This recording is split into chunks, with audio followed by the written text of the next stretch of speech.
Yep, there we go. All right, welcome everybody. My name's John Buck, part of the Bevry community, here with Brett as well as Nick, and we might have a couple people come in later.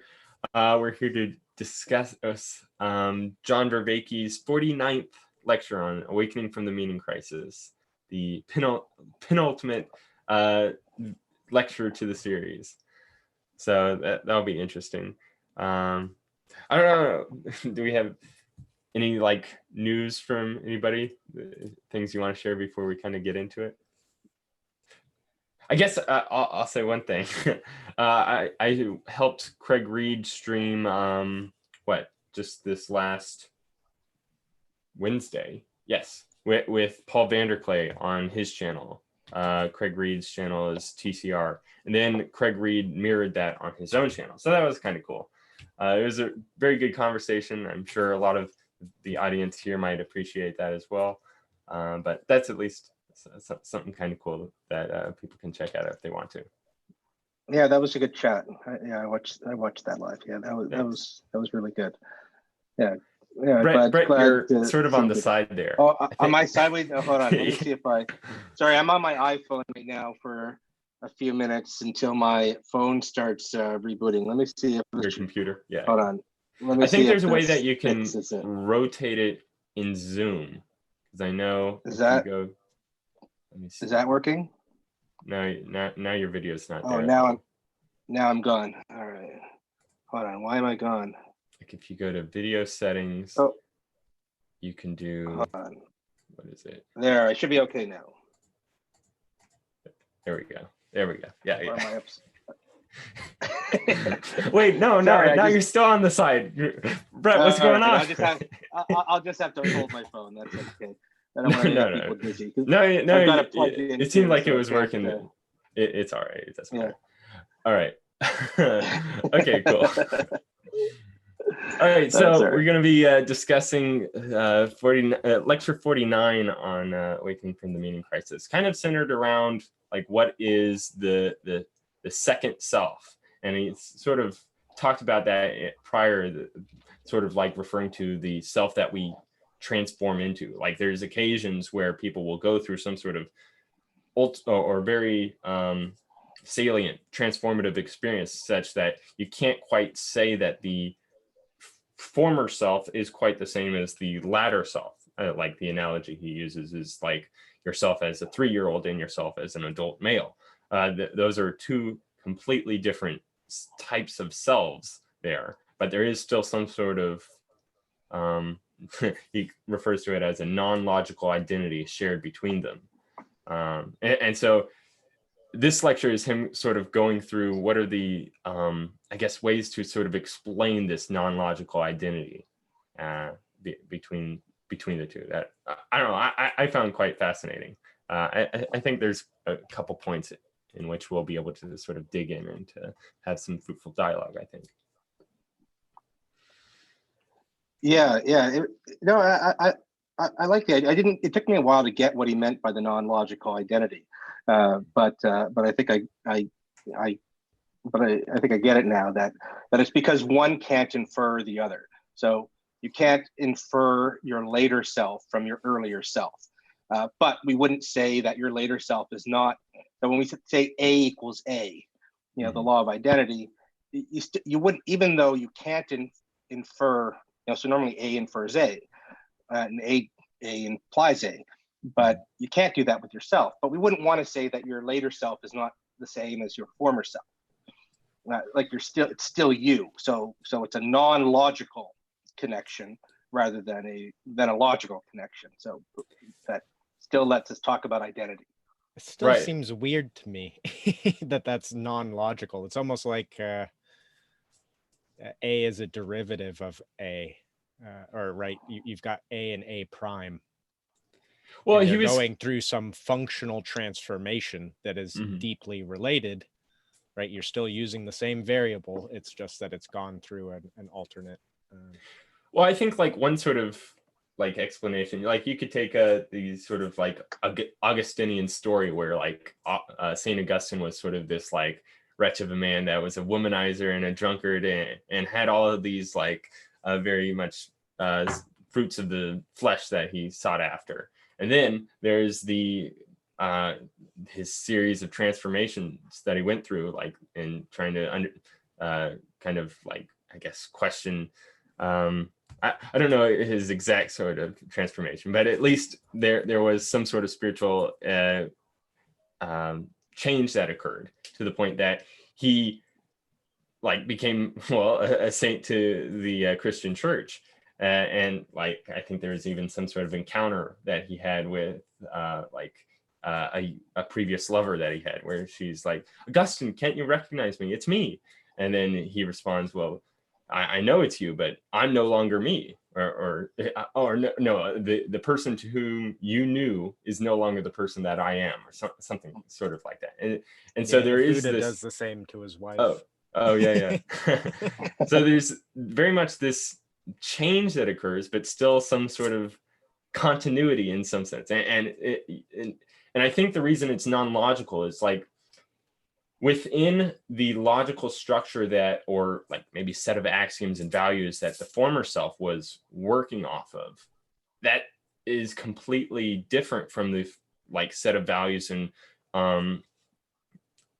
goals that the later self is working off of. And so it's not the case that you can sort of derive the second self or self 2, S2, from the set of logical inferences within self 1. There has to be some sort of like meta, I guess, logic maybe between the two that in order to make sense. He actually makes an allusion to Gödelian sort of like meta logic, I guess, that there are certain things that can be true about a logical system that cannot be proven within that logical system.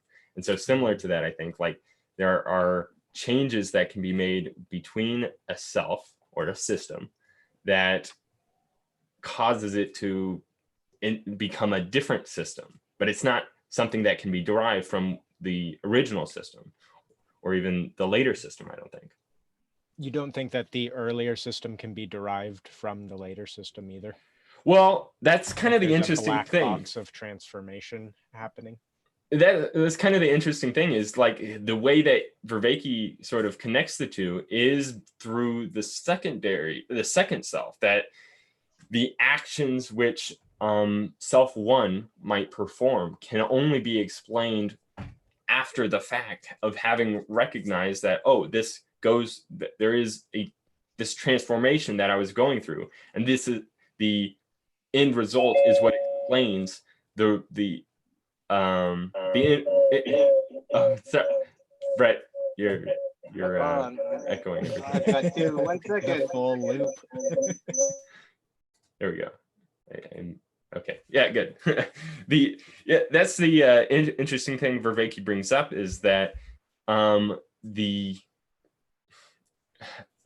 second self, which we had no access to prior to the fact of going through transformation, is sort of what makes sense of the behaviors that lead to that transformation. Like we might not understand why it is the case that within our prior framing that things no longer really make sense to us anymore. That like from within Augustine's S1 self, there were things that no longer made sense to him that only can be made sense of within Augustine's S2 self.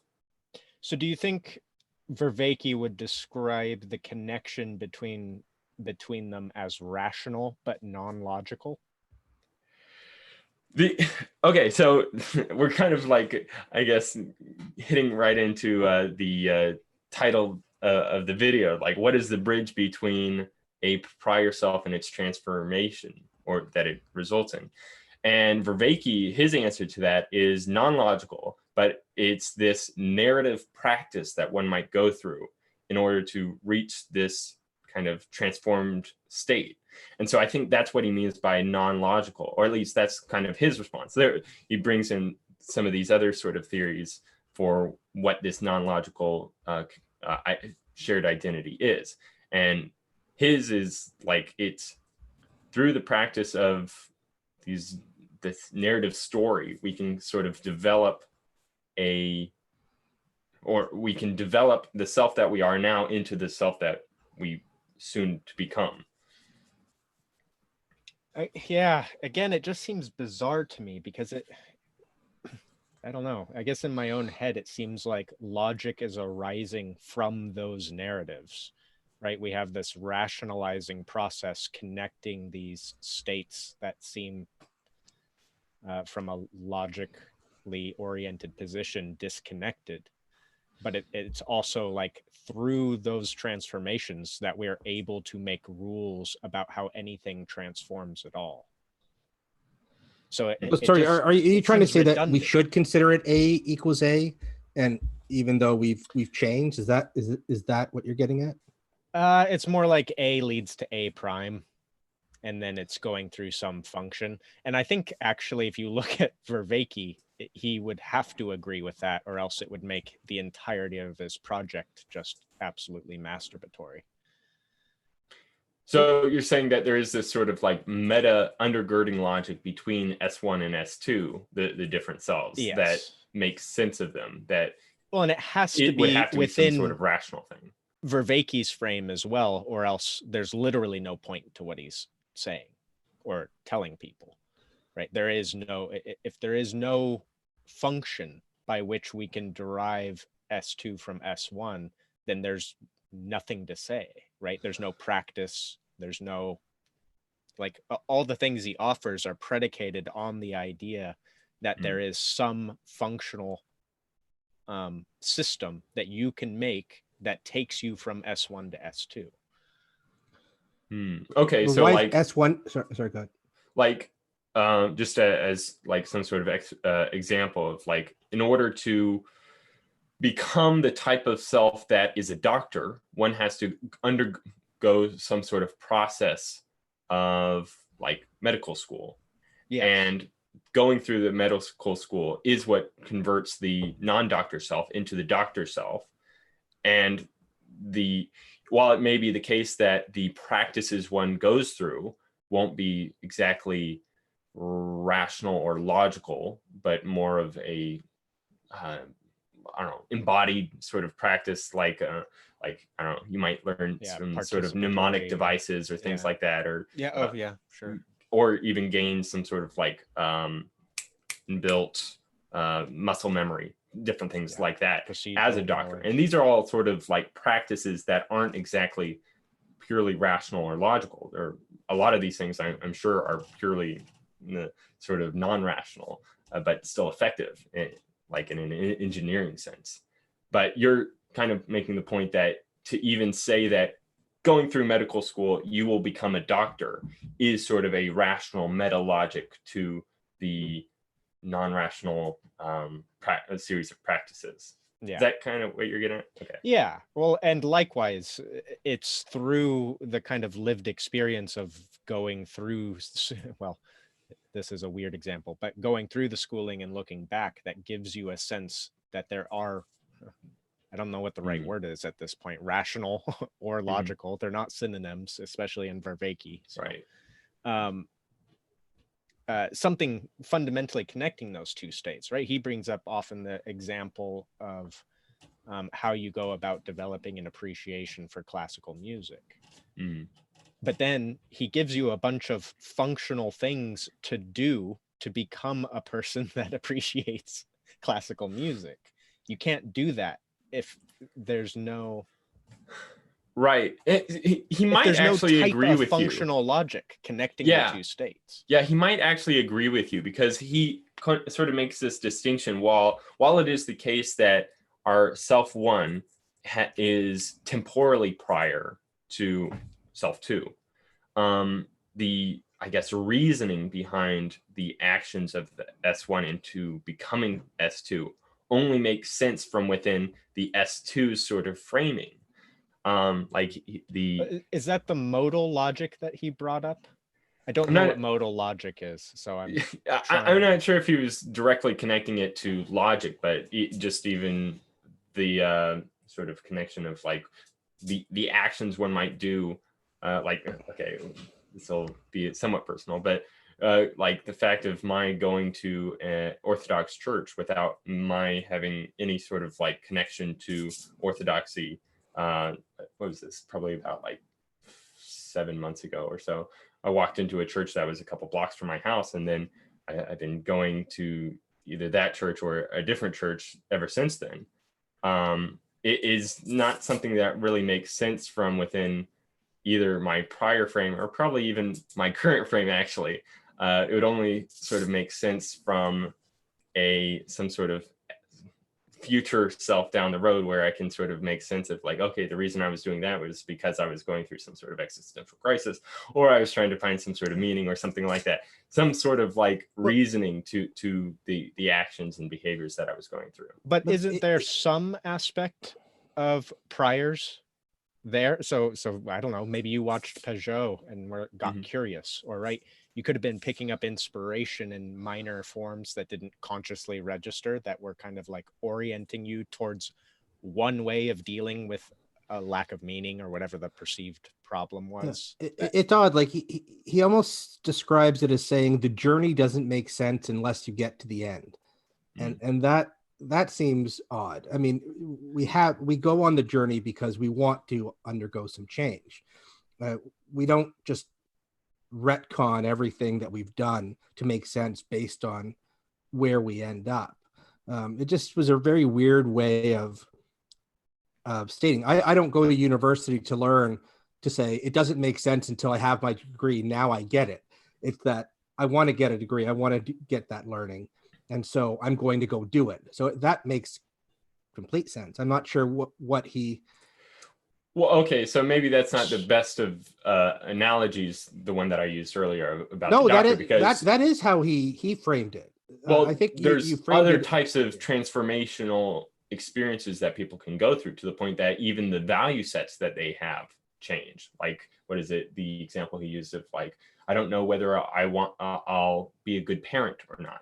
And so in order to determine whether you would be a good parent and whether you like should become a good parent, is to go through some sort of like play of some sort, of some non-logical practices, such as like owning a dog or something like that. And then you can kind of like modify your awareness of like whether the future self should be the one that you're, or wait, to modify your awareness to sort of like either move towards that future self of becoming a parent or not doing so. But you can describe that whole thing as a logical process. For example, I know that raising a dog has certain similarities to raising a child. So if I can do this well, then it follows that I should be able to have a decent chance at doing the other one well also. That's logical. It's not non-logical to me. Would be like, I want to know if I can raise a kid, so I'm going to go jump off a waterfall.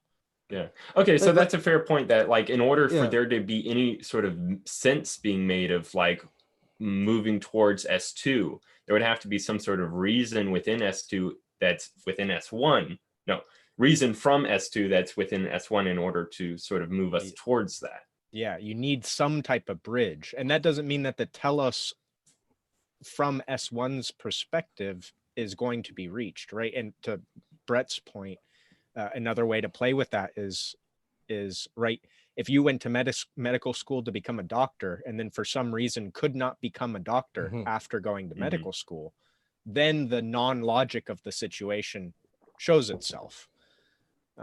Right, because it's not that you will become a doctor if you go to medical school. It's just greatly increasing your chances of becoming one. It seems to me this whole framework is, I mean, it seems very academic, but just designed to, I don't know why we spent so much time on this part, because I don't know what turns on this, whether you call it one leading to the other leading. The whole point is that we want to transform. That seems to be the import here. And whether we call it like this, to frame it as S1's actions only make sense once S2 comes into existence, or that it's normatively S2 becomes before S1, doesn't seem to make sense to me. What does make sense is if you want to transform, sometimes you have to take steps to do that, and you can deliberately take those steps to do that. Yeah, but I think the point is that like we don't know if we want to transform or not. And so we take the sort of steps as if we are going to transform. And then we can kind of like be able to get a new sort of grasp on that and then sort of like refine our notions there. Right. But he said again, that makes sense, right? But he said S1's actions only make sense once S2 comes into existence. That's the issue I have. That's fair. Probably a better way to phrase it would be that S1's actions only make sense from within the frame of S2. And that framing could even be just our conceptual framing of like, as a parent, this is some trait of myself that I would like. And so I'm going to sort of practice out this trait. And yeah, okay, I can be happy with, or I can exist within this sort of trait of like caregiving or something like that. And then that gives me an indication that, okay, I could be a parent. And since I enjoy this sort of practice, I want to become a parent. That might be sort of the, I guess, procedural development of wanting to become S2 would occur. Whereas prior to that, prior to undergoing that practice, you don't even know if you'll want to become the parent. I think that might be a sort of way to make sense of it. To throw another interesting, like, having gone through what I can only describe as the spiritual transformation, probably multiple times, as I'm sure many would describe at some point in their life. It is, again, bizarre because the whole thing, it's easy to go, oh, the whole thing is not logical because it's not operating on clear premises. And yet, if I look at what the experience felt like, then it seems that my response to the experience was entirely, if not a logical one, a rational one, right? I was, so. Yeah, I think, I don't know, maybe we shouldn't over extrapolate too much what he means by non-logical shared identity, because I think he's just pointing out like there are too many differences between S1 and S2 to say that they are of the same type, because there are like certain things that we would normally identify or we would normally use to indicate some sort of shared identity that are not there between S1 and S2. Like if one marker of shared identity is shared will or intention, but those two things aren't shared between S1 and S2 because they undergo a process that changes their intent and their wills. But yeah, I think the transformative aspects themselves could be, well, yeah, I think that's probably the distinguishing thing between sort of like what you're getting at and what Vervaeke's getting at, is that the narrative process or practice doesn't need to have any sort of rational basis, I think, from within Vervaeke's sort of framework. This is kind of like what we talked about probably before about how metaphysics, like the doing of metaphysics is supposed to facilitate a transformation within the person doing the metaphysics. And it's not supposed to be some sort of, or maybe it's not, some people will say that it's supposed to be some sort of like rational understanding of the universe.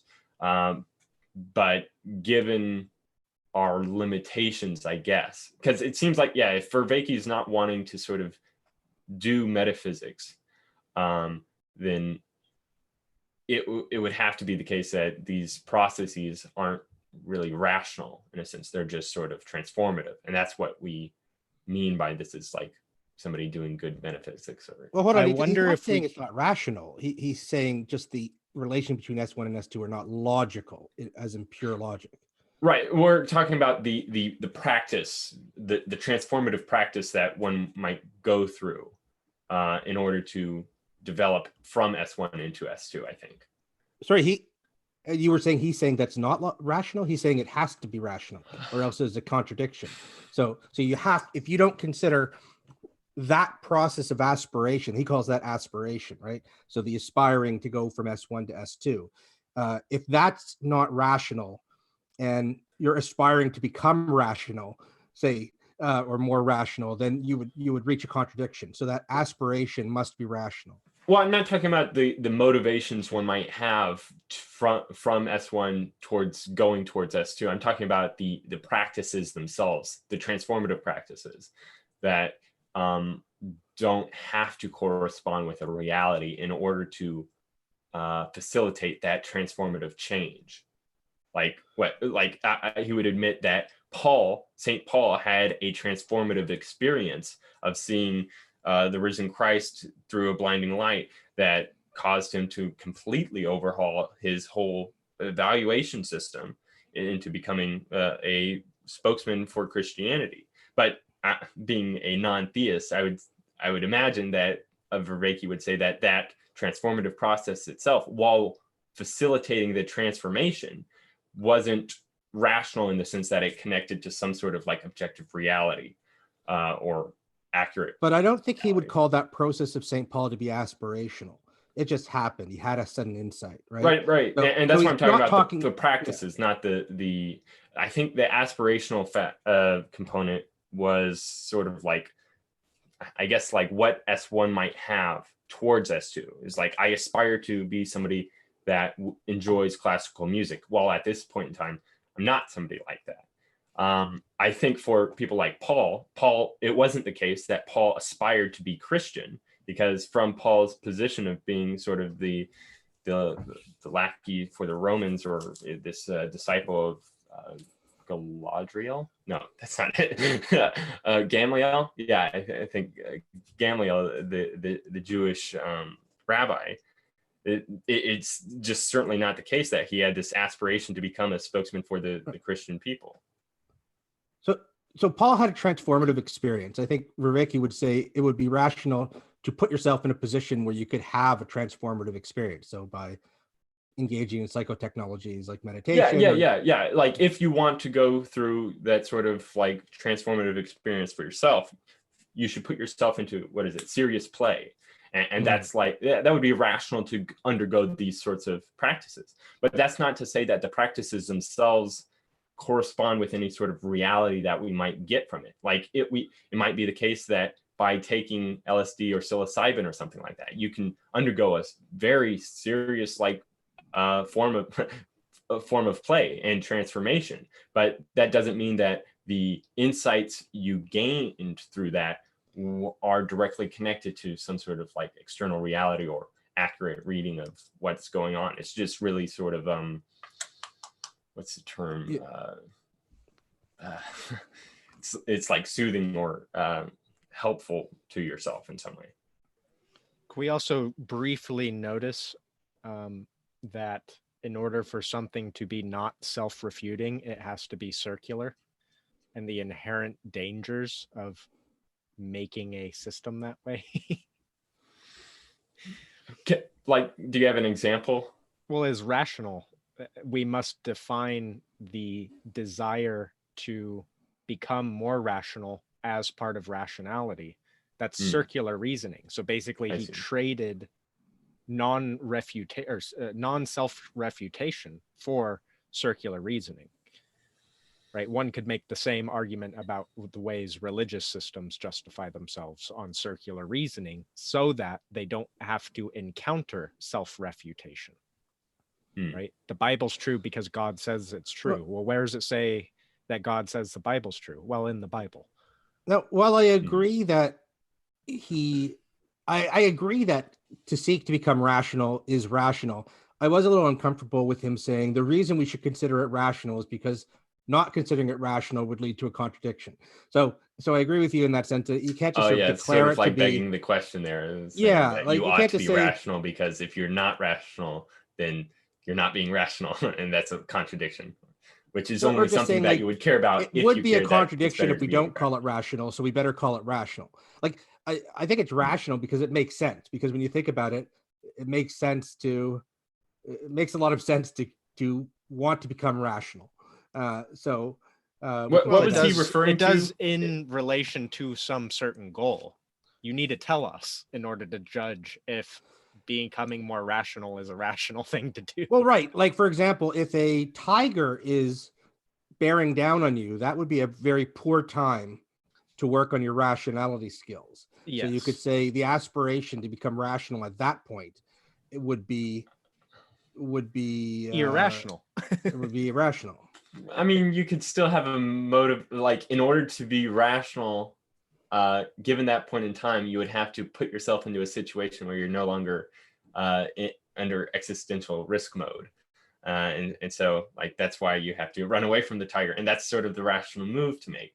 I would think that would still sort of be able to fit within rationality. It is rational, but it's not about sitting down.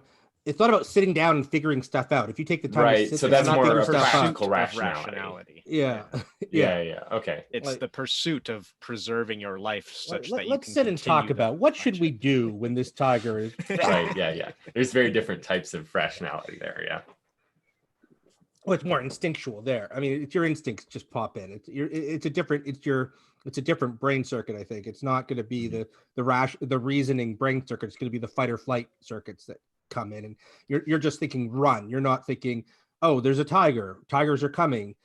Tigers could eat me. Therefore, I should run because I don't want to be eaten. Like you're not going through that whole process. You're just running because of deeply. Okay, and so, I think the point I was trying to make there is he does not seem to touch on the inherent dangers of making self-referential systems, circular reasoning arguments for things. Well, remember, logic is self-referential, right? It has to be.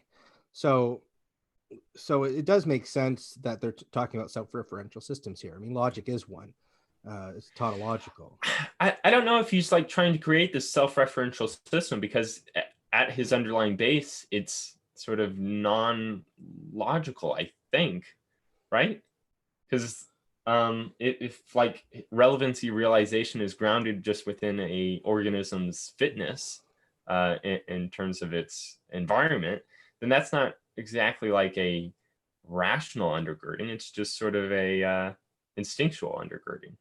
And I think that like he connects that to his Buddhism, that like the ego that we have doesn't have some sort of like prime ego underlying it, but rather is nothingness underlying it somehow. I think we're onto something with this rationality, depending on when the context. There may be times where aspiring to become more rational isn't rational. So we can't just say aspiring to become rational is rational. It depends on the context. It depends on when and how and where. I think that's and so if he says that aspiring not aspiring to be rational would lead to a contradiction, then if we can consider logical circumstances in which not aspiring to be rational would actually be rational, such as like within the practical application in the face of a tiger, trying to learn how to dance, or take a father of four who might like to become rational and might like to go take a liberal education in order to further that, but if he's doing that, he's not supporting his family. You would probably say that's not a rational decision to just drop everything and get a liberal education while your family starves. So we would say it's rational. Yeah. I was just going to add too, right? The danger of circular reasoning is that with that definition of rational, you can make up rationality itself loses all meaning. You can just describe anything and everything as rational at that point, right? Everything is in the pursuit of rationality, which is itself rational. It's just there's inherent dangers. There's a reason we don't make circular arguments, or we call them out. I think I must have missed this part that he was saying, like the desire to, or if you do not aspire to be rational, then that would lead to a contradiction. Because I'm not sure. No. He was saying it's not that. It's if the aspiration to become more rational is not itself rational, then that would lead to a contradiction. Right. Okay. Yeah. I recall him, kind of going through that, and he kind of related that to a couple other things as well. Yeah, I kind of diverted us. It got brought up when someone was talking, and then I clung on to it. Okay. And so maybe he's not grounding it within rationality itself, but rather in like the S2 of the person that is rational. I don't know, that might be a way, because the normative, what is it? The normative priority or authority that S2 has is greater than that of S1. And I guess that somehow like creates the aspiration within S1, maybe. I get the sense that the only reason he's bringing all this up is to give support for talking about the mythos of the divine double in a more rational, or to say it's justified, because I'm still not sure what turns on these distinctions of whether it's rational or not to do that. I mean, or like that version of rational doesn't seem to fit with. He had a different word for it. Predicative, no. Rationality, because that type of rationality is not geared at avoiding self-deception, right? Which is what he's defined reason as. A systematic psychotechnology to application of psychotechnologies to avoid self-deception. Unless you're going to say that to learn to become more rational will help you do that, but there's no self-deception and there's no figuring out self-deception that anyway.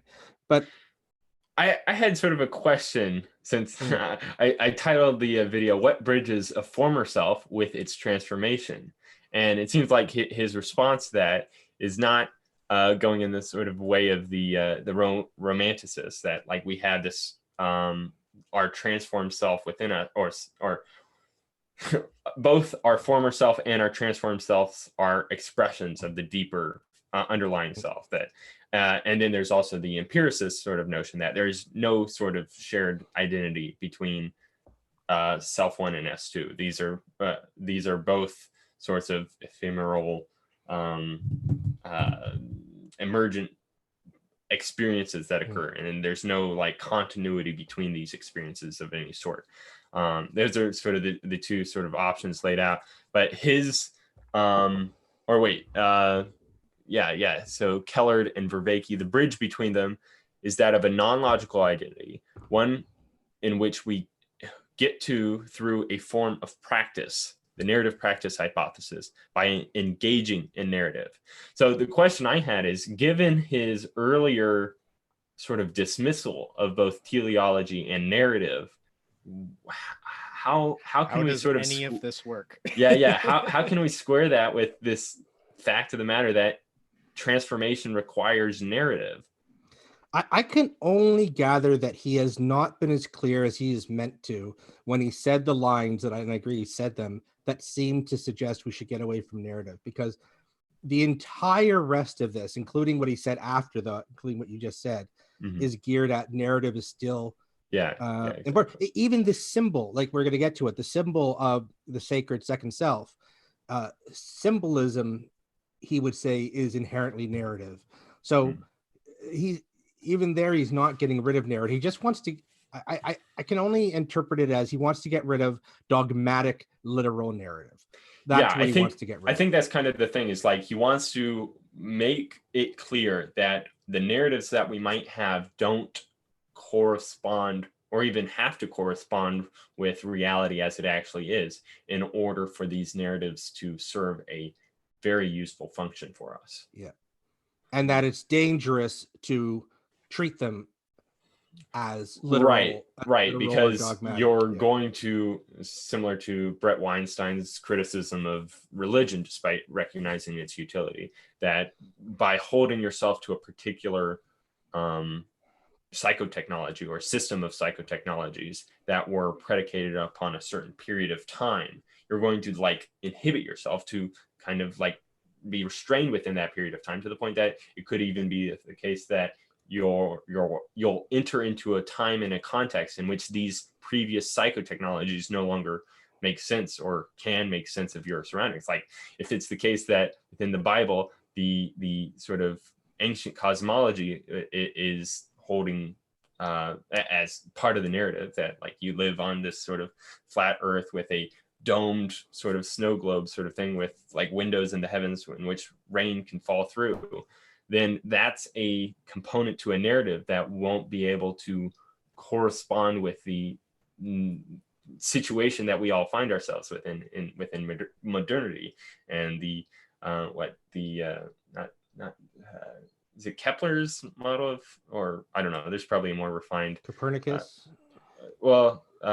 The ancient or the cosmological model that we're working off of right now, I guess. Maybe Kepler. That seems like mistaking what narrative is in the first place. Like, what is he even talking about? Right? The distinction between literal and narrative. I mean, I get that. And I understand that we should make warnings against that. But again, he just generalizes it so far that it sounds absolutely ridiculous just to dodge a tiny, tiny portion of. Right. So like if we instead take the more Pageauian position that narratives are a way to express symbols and to recognize these symbols within our own lives, like we can see ourselves in the story of Joseph and sort of like be able to hold that fortitude of character such that we could withstand going into prison and being falsely accused of intercourse with Pharaoh's wife. These are all sort of characteristics of a good person that whether or not Joseph actually went through all these practices is sort of irrelevant. Well, it seems like he's attacking the pre-modern side of an issue that he has with modernism. Right. So he's attacking pre-modern narrative because at the rise of modernism, people redefined narrative to mean literally true. But that literally true did not exist in the interpretation nor the creation of the stories. Right. Okay, but if that's how some people today are taking it and he sees a danger in that, then it makes sense then to critique modernism. And its view on destroying what narrative is supposed to be expressing. Don't say get rid of narrative. Well, he sort of recognizes this. Like he asks, like, for example, why did so many people adhere to this mythos of the divine double for so long, even if it wasn't meant to be taken literally? And he describes it, its usefulness. And then he says, okay, I think there's I'm uncomfortable with certain attachments of the divine double and Corbin's angel, which have some sort of which are linked to the theistic, and could suggest that it doesn't apply to non-theists. So I'm going to come up with a term that means approximately the same thing, the sacred second self, but I'm going to evolve it to something that's more inclusive that could appeal to both secular people and theists and non-theists. Right. So he's saying I'm allowing this symbol, this narrative to be dynamic. And presumably if someone can come up with an even better version, he would say, sure, let's go with that. And all of that's fine. That's not what I'm critiquing him on. I think that's a good strategy to use. But what I'm critiquing him on specifically is how he went about trying to throw out narrative and trying to paint it into a modernist box when it's not a modernist technology. Yeah, that's the sort of other thing that I find almost inconsistent, I don't even think the inconsistency is with him. It's within my like framing of him that doesn't fit with what he says, because I like see Vervaeke as sort of this modern messiah. No, this sort of modernist type fellow. I mean, like he seems to accept science and like seemingly the narratives that science provides us with, which would seem to be a sort of literalism in regards to narratives. But on the other hand, he's saying that by having this, by thinking of narratives as literal, we're making some sort of like category error. Like I can see like within Pageau, he seems to remain consistent, that like he recognizes the narratives of science and the narratives of the Bible to be doing different things, but they're still both narratives in regards to like how to make sense of things, or the narratives of science are to help us provide us with technology in order to overpower the world, or things like that. Whereas maybe the narratives of the Bible are to help us in to guide us through transformative processes. Right. yeah. That's actually a good sort of dichotomy there: transforming ourselves or transforming the world. And these, but I don't know, the way in which I think of Vervaeke. Now, I know this is inconsistent because he said things that seem very postmodernist, that like all narratives are bunk and the reality itself is combinatorially explosive. There is no thingness to reality.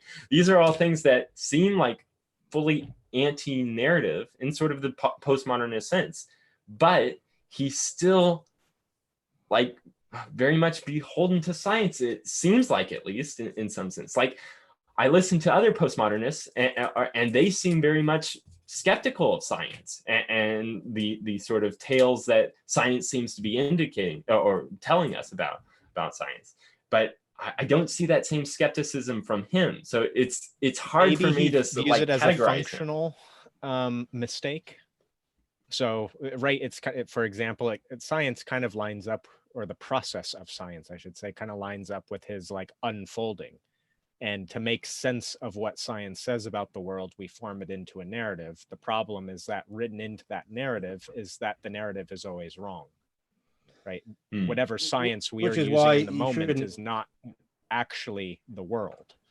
It's just a fiction that does a good job of simplifying the world enough that we can make sense. That could probably fit well, because like if the narrative, one component to the narrative that we're making is that this narrative is false but useful.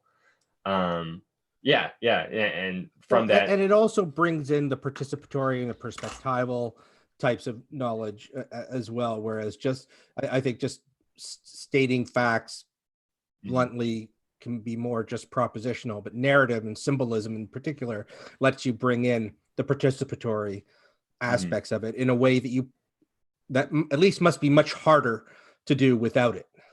So that would make him, in this case, the way we're framing it right now, a pragmatist. In terms of narrative, I would think he is. The problem with that is that you lose any ability to tell anything about narratives other than some are functional and some aren't, right? No one takes any priority outside of a telos, right? So a scientific narrative takes priority because it's better if you are trying to do something technological. Right. Well, there is sort of the meta-pragmatic principle that can put into play that like the principles which can continue to be put into practice are better principles than those that cannot be put into practice. Yeah, and then you could make the argument that then science's narratives are the worst we've ever come up with. Why is that? Because they created a nuclear bomb in about 300 years. Potentially the worst, at least. Potentially. Yeah, or maybe it's argue it the other direction, a lack of a certain type best. of narrative. A much stronger potential than was there prior to that. Like it's not the case that we had the capability of producing nuclear warheads several hundred years ago. And so now that we do, this is a much more dangerous sort of narrative practice that we're putting into play. Yeah. And you can always, right, the problem with narrative, it depends on your frame, right? You could describe it the other way as well and say it's the best narrative because it's provided, 7 billion people with necessary food and, well, for the most part. And it's raised the standard of living, right? Make the whole, what's his name argument, the Jewish guy with the frizzy gray hair. Yeah, Steven Pinker. Pinker. But what's wrong with suggesting that narratives can be more or less practical? Like the same narrative may be very useful for one person and not so useful to another. Like, for example, if the religious connotations of the angel make somebody uncomfortable, that may greatly diminish its relevance and its salience to somebody and using that as a symbol, whereas revamping it as sacred second self may make it more palatable. It's still using the word sacred there. Well, it's just he wants that. Yeah. I don't know why he didn't just say second self. That could have worked. Yeah. The problem is that then we lose the ability to make any kind of judgments about how to go about things. Well, but I mean, no, but hold on. The teleology is, for example, is to help people through this process of going from S1 to S2. That's the goal. And the goal is to figure out a narrative, a symbol that can help people put this into effect. So, and there may have to be a few different ones, and some people may not work well with symbols at all and may want it just laid out in pure, boring propositional tones to get to the same effect. Yeah, I think so long as your telos is strongly defined, you might be able to make some type of extreme pluralism work. The other side of it is generally pluralism is the reason we have a meaning, one of the major reasons we have a meaning crisis. Right. I was just going to sort of bring the floor of our meaning making. Yeah, I was just going to bring up that it may be the case that by using differing symbols than what were had by our prior ancestors, that just sort of creates this sort of I don't know, limiting factor between being able to sort of connect with them and be able to sort of understand them from their own perspective. Whereas if we're using the same types of symbols in the same sort of manner, then at least can sort of provide us with a sense of like, okay, this is effective, and it has been effective for all these thousands of years. And even though we might use it in slightly different ways, there is still some sort of continuity between the S1 self of our ancestors and our S2 self of who we are right now. But I'll tell you, I mean, I think he makes a good point that, I mean, I think his audience is the nuns primarily, plus the more secular religious people. And they're going to be very uncomfortable with the divine double and the angel. And, you know, and that's not likely to just come back because we tell them it's useful, or tell me, because I'm one of them too. I think it's kind of funny though, that he draws this nominal distinction between the two, in that like, okay, we're not going to refer to it as the angelic double. We're going to refer to it as the sacred second self. But he doesn't like draw any other sort of distinctions there, because it's still performing the exact same sort of functions. No, because he said double. Because he said that the association with the theistic is going to turn people off, and I think make it less effective. And so that's he wants. That's a good point. That is a real distinction between the two. It just, the fact that it's like putting the medicine in with a spoonful of sugar or something sort of like that, an accommodating factor that is there. And that's like the whole purpose of language, is to accommodate between the people that you're communicating with. Like, so I think he does make a strong case for why his renaming it is normatively good, or Now then he makes a very interesting statement. He says, the notion of the sacred second self is the notion of bringing back the soul. And then he sort of just dropped it. So I don't know if he's going to come back to that in the next lecture, but and he said it's a bridge to Jung, but it sounds like he's going to, in the last lecture, do something with the soul. But I guess we'll have to see on after on the whole thing on non-essentialism. Yeah. Oh man, I had something and I forgot. Oh, sorry, I interrupted. That's all right. Was it about the accommodation between people of like the purpose of language? Yeah. So so I was going to say, like, using these different names, you can clearly see how wisdom transmission breaks down, because you separate yourself off from the wisdom of your forebears, right? But given a situation where the transmission of wisdom is already broken, it might be a good answer to reframe old wisdom in ways people can now understand it, in order to reconnect it. Like I'm going to give you like a rosier picture of it, which is to say, some people have fallen away from some of these useful, religious symbols, and to say, hey, I can talk about it in secular language and you can talk about it in religious language, but we're essentially talking about the same thing, can bring people together, even though as long as you recognize, hey, we're going to use slightly different language, but we're sort of on the same page here. Right. But you also, like, in the same way that the accommodating factor of like speaking about these things in a secular lens provides some sort of utility, in the same way, or I guess the opposite way, speaking about these things from a spiritual language also has this sort of transformative faculty to it that is essential to a lot of people, I think. Like, I don't people tend to believe a lot of far out nonsense. And so by giving them the language in order to sort of make sense of the far out nonsense is a way in which they can sort of be a coherent self, like being able to, this is coming off quite badly of religious people, and it's especially bad for myself, I guess, I sort of consider myself as one. But a way in which we can sort of map the unknown, like I think the best, or at least a highly useful way of framing the unknown is in this sort of spooky type of sense, that because it doesn't fit within the categories that we currently have, it's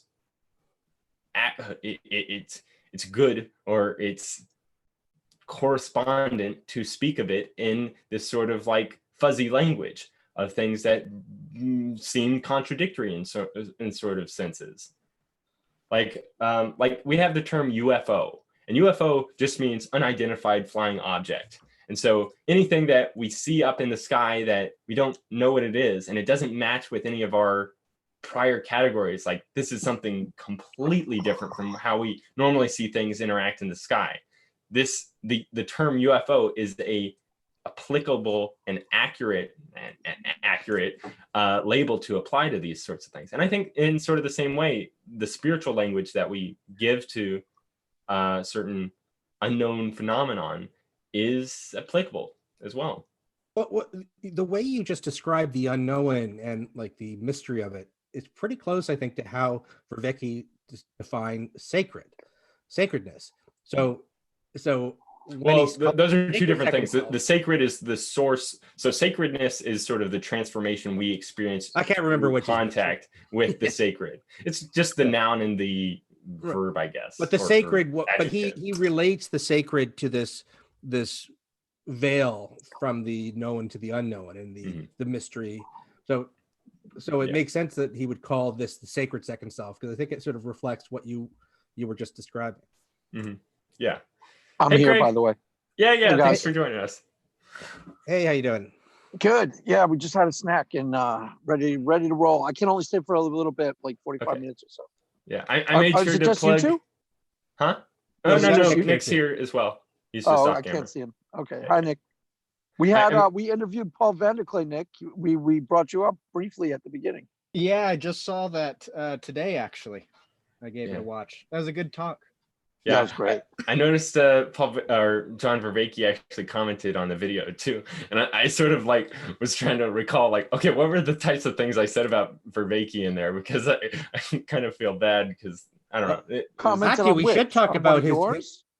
Or commented on one of these videos, or no. Vervaeke commented on Paul Vanderklay's channel of that interview that you did with him. I didn't notice it. Okay, cool. We maybe should talk about Vanderklay's answer to my question to him about whether he thinks Vervaeke's is a bridge.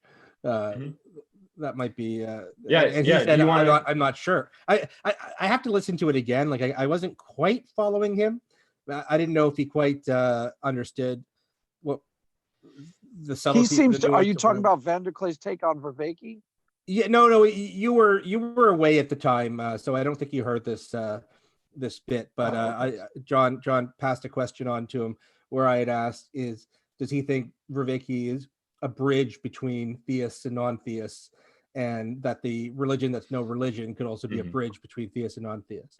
And he said, I'm not quite sure. I think was his and I think his sort of argument there is that there's a lot of headway that has to be made for new things that are coming up in competition to things that are old or that have already lasted. Like if we had some sort of like alternative to Amazon that came up right now, it would be sort of hard to say exactly that, oh, this new Amazon, because it provides these like newer resources to people, is going to be the thing that overhauls Amazon. And I think now I'm sure he recognized that the religion as it is currently is waning in a sense. There is the rising of the nuns. And so there is at least the opportunity or the possibility that Vervaeke's project could, I don't know, make some large steps and actually fulfill some sort of thing that was missing within religions as it is currently. Well, his answer. Go ahead. No, I was just saying, like, when I was saying bridge, I wasn't saying one takes over the other. I was talking about giving them a way to communicate between, right, where maybe that's missing now. There's sort of an impasse, between theists and non-theists often. But right, but I think it provides does the language to help. But it's fairly limited, which I think you can see if you watch Vervaeke speak with some of the more overtly religious people that he's had conversations with, for example, Mary. Yeah. And you can see they can jive for a moment, and then there's a serious impasse. Yeah. Yeah.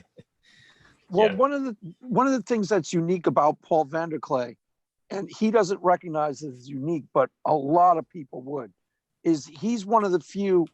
I'm like this too, but I wasn't a pastor and I wasn't raised Christian. He's one of the few, like, pastor. He's got a totally Christian channel, a Christian ministry, and he can be totally Christian and then have open-ended philosophical conversations with people like John Vervaeke, whereas other Christians would eventually start to go like, oh, well, that doesn't jive with what it says in the Gospels, and that doesn't, other Christians are always doing these checks. You know what I mean? He's like, well, that doesn't. I think quite Paul match is up. doing those checks. It's just that having the dialogue takes priority in the moment. But I mean, you can hear it in his treatment, say in your guys' conversation, where you're hearing a bit more of the checks. That's not present at all when he's actually speaking with Vervaeke, or at least it's No, I totally understand, but that's what makes him unique. Oh yeah, in that yeah. sense, No, that he's able to put agree. He's able to put his deeply held convictions on the shelf and just have a conversation. Yes. Yeah. Whereas most people can't do that. And so here's where I would say that Vervaeke's work is definitely a bridge. It is that similar to probably Peterson, that it's allowing the people that exist within the purely secular frame, where there is no divine, there is no supernatural, there is none of this stuff that is highly like the undergirding to most religious language. There's a way in which there's sort of this translation process that can occur between, say, like Peterson or between Vervaeke, to where people within this secular frame can fully understand, or not fully understand, can at least much greater understand these types of things, rather than just kind of considering them from their own perspective to say that, okay, this doesn't map at all. Like, yeah. Totally. That's why I latched onto him. That's the part about it that is the whole reason why I watched all 50. I mean, their videos are interesting in and of themselves, but the whole reason why I was drawn to it was that it gives you an in-between language for between the natural cognitive science and the super spiritual. It gives you a total way of addressing both. Right. So for apologetics, it's revolutionary. Yeah. And that's kind of the same way that it provides people that are stuck within a religious framing of things, like all these things, to sort of step outside of that a little bit, to sort of like be able to see it from another perspective and be able to communicate about their identity and what they do from this other person there.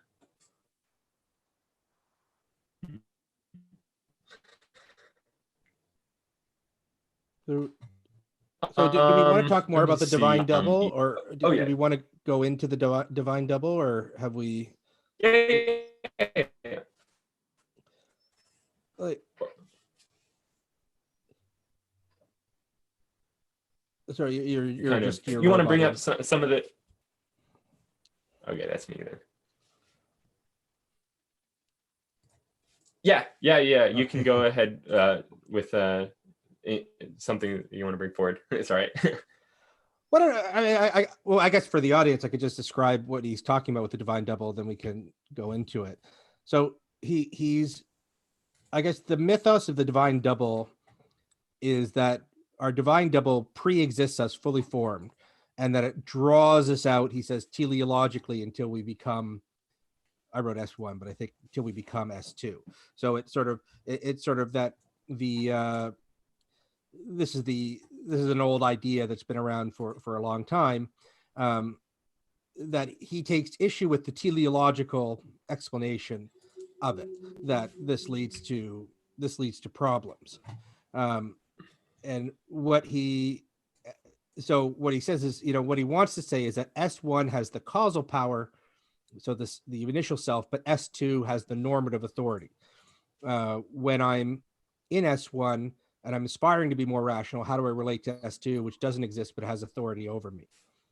And he says, so you relate to the inspired for self, the self that you aspire to be, and we talked about the non-logical identity between them.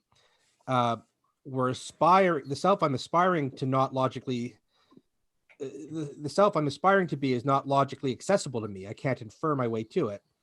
So my representation of my future self has to afford me this non-logical process, and that representation has to afford this transformation of me into the aspired to self.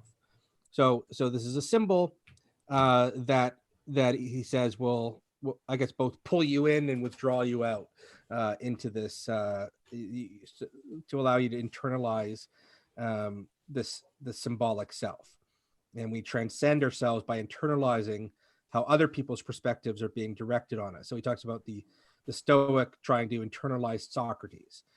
So you aspire to become more Socratic, which allows you to then, so it allows you to change and allows you then to see the world differently, which allows you to change even more, which allows you to see the world differently, even more differently, and so on in a anagogic or anagogia or anagoge. Yeah, that occurs there.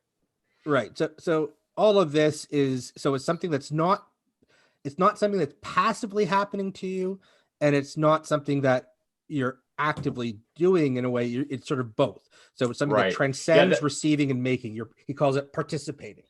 Right. That was a very strong point that I think he made, because like in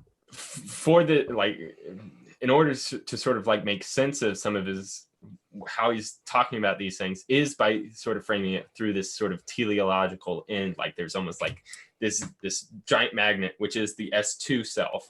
And then there's this smaller like piece of metal, which is you, the S1 self. And then you're being pulled towards the magnet in a sort of teleological fashion. But he's bringing up how by framing it like that, you almost put too much of an emphasis on the passivity of the S1 self to the S2 self. But that's not the case at all, because there is participation that has to take place in order for that transformation to occur. Like it has to be the case that S1 is actually moving of its own sort of volition or moment, of its own internal processes towards S2 I guess in a voluntary manner. I guess you could say transformations take place that are non-voluntary. For aspiration, it has to be voluntary, though. For aspiration, it has to be voluntary. Yeah, for sure. Yeah, and that's maybe it's the case that transformations can occur non-voluntarily, right. but they can, in order for, I guess, transformations to have their most effectiveness, or I don't know what to clarify on No, they're just different types. Like Paul's transformation was not aspirational. He didn't seek to become that. It just happened to him, versus setting out to do a bunch of psychotechnologies in order to achieve that goal. That would be okay. So yeah, there's different types of transformations that can take place. And while it may be the case that for certain people, like for Paul or others, that these, or like even a type of transformation, like you go through war and it hardens you in a sense. You become this different self through what happens to you in a passive sense. There's other situations in which, like, oh, I see that Brett is sort of in a high position, or he seems really sort of taking care of it, or like taking care of himself well, and so like I aspire to be like you should Brett. Use somebody else for that. Okay, yeah. John Vervaeke maybe. Okay. And so I'm going to sort of like, I aspire to be like John Vervaeke, and I'm going to put in these sorts of practices. Maybe I'll watch his meditations every morning and go through those with him, or something like that. Yeah. Okay. So just right, and you don't say I'm doing becoming John Vervaeke. or I'm doing internalizing John Vervaeke, but you participate in a process that allows you to take on some of those. Right. Yeah. traits. It's not just like self-induced. It's not like the entire schema is in all inside the S1 self itself, because it's actually referring to something outside of itself that either Vervaeke as he is, or this future version of John Buck in which he becomes more Vervaekean, I guess. Right. You can't just decide to do this. You can't just decide to become more Vervaekean or become more Socratic. You have to say, I'm going to do this, and that will lead me to becoming more Socratic. So I'm going to engage in a Socratic type of dialogue, and that will make me more like Socrates. So you have to participate in it. It's not an action. You're not becoming more like Socrates. The action is having a Socratic type of conversation. Right. So I can't decide to appreciate more music and just say, okay, I'm appreciating more music now. You can decide to learn about music, to study it, to just listen to it over and over again, and then you'll find yourself appreciating it. So internalizing it. Right. Okay. Yeah. Because there's certainly the component to it where through your interaction with classical music, it develops you into enjoying classical music, or being able to see classical music from a different perspective than you had before, which is sort of Platonic in a sense, or the teleological in a sense, because it's through your interaction. But there's also the other component of like, it has to be some sort of, or it doesn't have to be, but it's greatly benefited if you have this sort of internal motivation towards this thing, rather than just sort of being this sort of passive recipient. Well, even then, I don't like the qualifier of saying it has to, or it's even better if.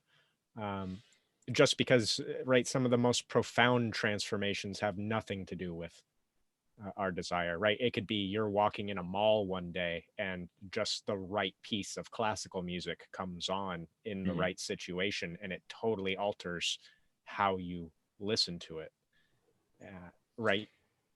And it's no less effective. One could argue it's actually vastly more effective. The problem is that we have no control over it. So I think that's probably what you're groping for there, is like, this allows us a higher degree of control over the transformations. It affords control. It's employing psychotechnologies that will hopefully result in the transformation.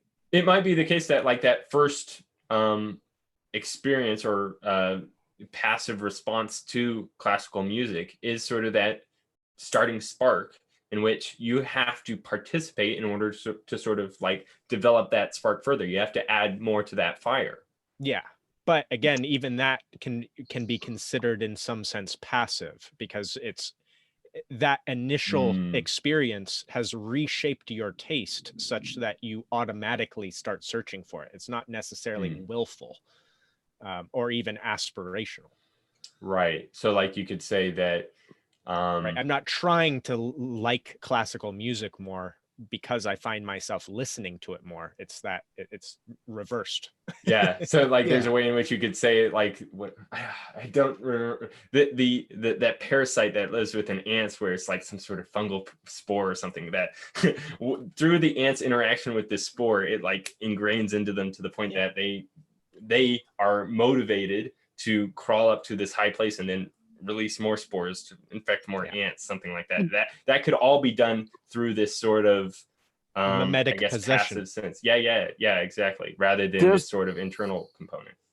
There's a lot of different layers to this too, because I forget if this was specifically from his lectures, but there's the neurological aspect of this, where I think it may have been him, but I picked this up somewhere along the way in the last few months, where like math students, because they start practicing these really complex math problems, they carve a groove physiologically in their brains so that they're actually using less of their brain power when they engage with math problems. So I borrowed this idea and blended it with spirituality and listening to music.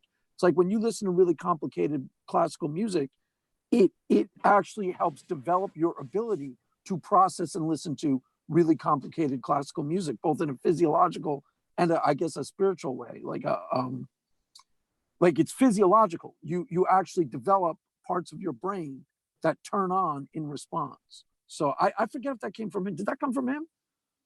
Yeah, I similar things. Yeah, he was saying that like the ways in which through the practice of certain things, our brains will start to wire in certain patterns, and then if we do that patterns more so, then actual like new connections will be formed. Right. Okay. In the So brain. like trauma, and you can't but decide to rewire your brain. Sorry, go ahead. Oh, I was just going to say it's like trauma, but in reverse, right? Right. When we go through a traumatic experience, it fundamentally rewires the connections. But this is doing the same, except through voluntary. So it's like, we can't decide to engage in neuroplasticity and like rewire our brains. What we can't just do it at command. Right. What we can do is participate in certain psychotechnology, such as listening to classical music over and over again and learning more about it, that will end up in rewiring our brain. So again, well, I thought he was kind of offering, or part of the point of this is he's trying to find a way that we can actually sort of neuroplasticity and rewire ourselves and participate more consciously, so that if we're looking for the effect and we understand what we're looking for, we can actually do it. Because that's part of the theory of where I started with, I can teach people to have spiritual experiences. That's part of where that came from. Was I borrowed that from him. No, you're right, but he's not saying, for example, I'm going to meditate and rewire my brain by focusing on certain connections that rewire. I can't consciously rewire my brain, but by meditating over and over again, it will rewire my brain. Right, but he's also saying, like, big picture, we can, and let's just say if it's math, we can develop psychotechnologies that help us get quicker into those brain grooves, so we become better at math, so that and then even use different practices like breathing techniques, so we get even better at it. Like that's what this a part of this whole thing is about. Taking conscious deliberation over, like, what are ancient practices. Yeah, exactly. I bring back in this concept of shining again, and I'm still having trouble with this. He talks about these two squares, the smaller square, which is our self that we currently are, and then the bigger square, which is our broader, more expanded frame, and that we want to transition from the one to the other. And he frames it as, again, shining in through the divine double. That's the bigger frame, is the divine double, shining into your frame, which affords you moving towards indwelling the more expanded frame. I don't know. Right. Yeah. It seems like there's some sort of like inversion of causality occurring, especially if it's like the future self that's shining backwards in time to the present self in order to sort of motivate the present self to become that future self, which I can see sometimes, I think, within Jung, though I don't know. It's hard to really make any firm assertions about Jung, having only read like, I don't know, 2 or 3 of his books. I think it's true phenomenologically, though. Sorry. But like, there's some attractor to the us that likes classical music. We actually envision that future self, and it does have this effect of kind of showing us a window into some future state that we desire. Right. So maybe that's what he means by shine. Shine means attract. That's really what it means. Well, I think it varies. I think he used it before as like just the thing that breaks through our current framing.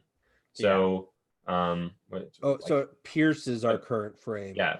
And draws us. Somebody holding up a gun to you is something that breaks through your kind of regular day-to-day framing, because it's like, shoot, he's got a gun. That's helpful. I like that. If we sort of frame that, because I'm sure that Vervaeke isn't sort of like talking about some sort of retrocausality or not even retrocausality, but like future causality backwards in time to ourselves in our present time. But from a phenomenological perspective, that certainly can make sense, that like it the only thing that we can sort of associate with this thing that's shining into us is what we can make sense of after the fact, after having become this second self, and then identify that shining with that component to the second self, or at least it seems to be sort of the case he makes. Well, yeah, like he talked about, you have to have an inkling in your current self to have that aspirational process, for it to be an aspirational process. And that you just have to have an idea that something is there that you want to grasp. Right. And because that inkling doesn't fit within the first system, but it does fit within the second system, that's why there has to be some sort of non-logical identity between that. But before you came on, Craig, Nick was sort of like critiquing that quite heavily. Oh, really? Yeah. Awesome. Struan just added as well in the Discord, the meaning of the Greek word phenomena is shining. Interesting. Yeah. Which may help. Yeah, I guess that kind of maps with like, well, just our common day-to-day usage of like, oh, it's quite the phenomenon, and in reference to something that sort of like is out of the ordinary, I guess. So he calls the divine double as transjective. It's a transframing. It integrates the abstract form or concept of the better self, integrating it with the concrete causal actions of myself, deeply symbolic in nature and in action. So it's sort of this imaginal tool or process that bridges between the abstract concept. I guess the S2 is the abstract concept, and the current and the concrete, which is your current self, and the actions you take to get to the S2. So like, would a good example be you have the abstract, say, archetype good or goodness, and then you've got you, and the divine double is what is mitigating between the quality of goodness and you becoming more good over time. I think he wants to, like, by putting it in the transjective, that sort of gives it this dynamic yet changing component to it, or dynamic but yet able to change things component, where like you have this notion of good, and you act in correspondence with this notion, but oh shoot, your notion doesn't map with your expectations, and so you sort of have to refine your notion of good. But you're still like saying that something like the things that were in your category of good prior to that still fit within this updated version. So it's not like there's this distinction between good number one and good number two, but my notion of good during stage one was incorrect, and my notion of good in stage two is more correct, even though it might not be fully correct. And that's why it's not objective exactly, but transjective. But the divine double specifically is what you are transjecting with, right? Not the archetype of goodness, right? Goodness still keeps that almost platonic quality to it, even though, so as its platonic quality, we watch it shift and reform and match the circumstances. We call that reformation the divine double, or a quality of the divine double. Oh, wait, the divine double is the self that is good, yes, that we aspire to be. Yes, but that thing is always transforming based on how we are interacting in the moment and with and through it, right? That's that transjective. What is not transjective is our relationship to goodness itself, right? Goodness itself isn't, I mean, it's not to say it never does or anything like that. I'm saying he's using the divine double as basically this dynamic system that connects us with the good. Right. And that we have a transjective relationship with the divine double, but not with goodness itself necessarily. Yeah, I'm not sure he would say that the divine double connects us with the good, but our image of the divine double connects us with the divine double. Our good self? Yeah, I guess connects so. us with That's our what I thought ability he meant by good? the abstracts, right? And what do we know what good, beauty, and all this stuff is? Well, no, right? but The the only way divine to double is understand them abstract. is through the divine double. I think he's saying the divine double is abstract because there isn't an actual divine double. It's an idea. It's a metaphor. It's a symbol that we have. It's an abstract self. That self doesn't actually exist in a out there somewhere. Okay, so like in order to represent. the way that we can sort of make sense of a good act is by thinking about this being an act, say, performed by a good person, and that good person that I'm considering, or I have an image of, is the divine double, I guess. And that's how we can make sense of these larger abstracts. Is that That's kind of like what you're saying, Nick? Okay, that's what I was trying to point. Remember, it's about being mode. It's not about having mode. So performing a good act would be having mode, I would think. Being a good person would be being mode.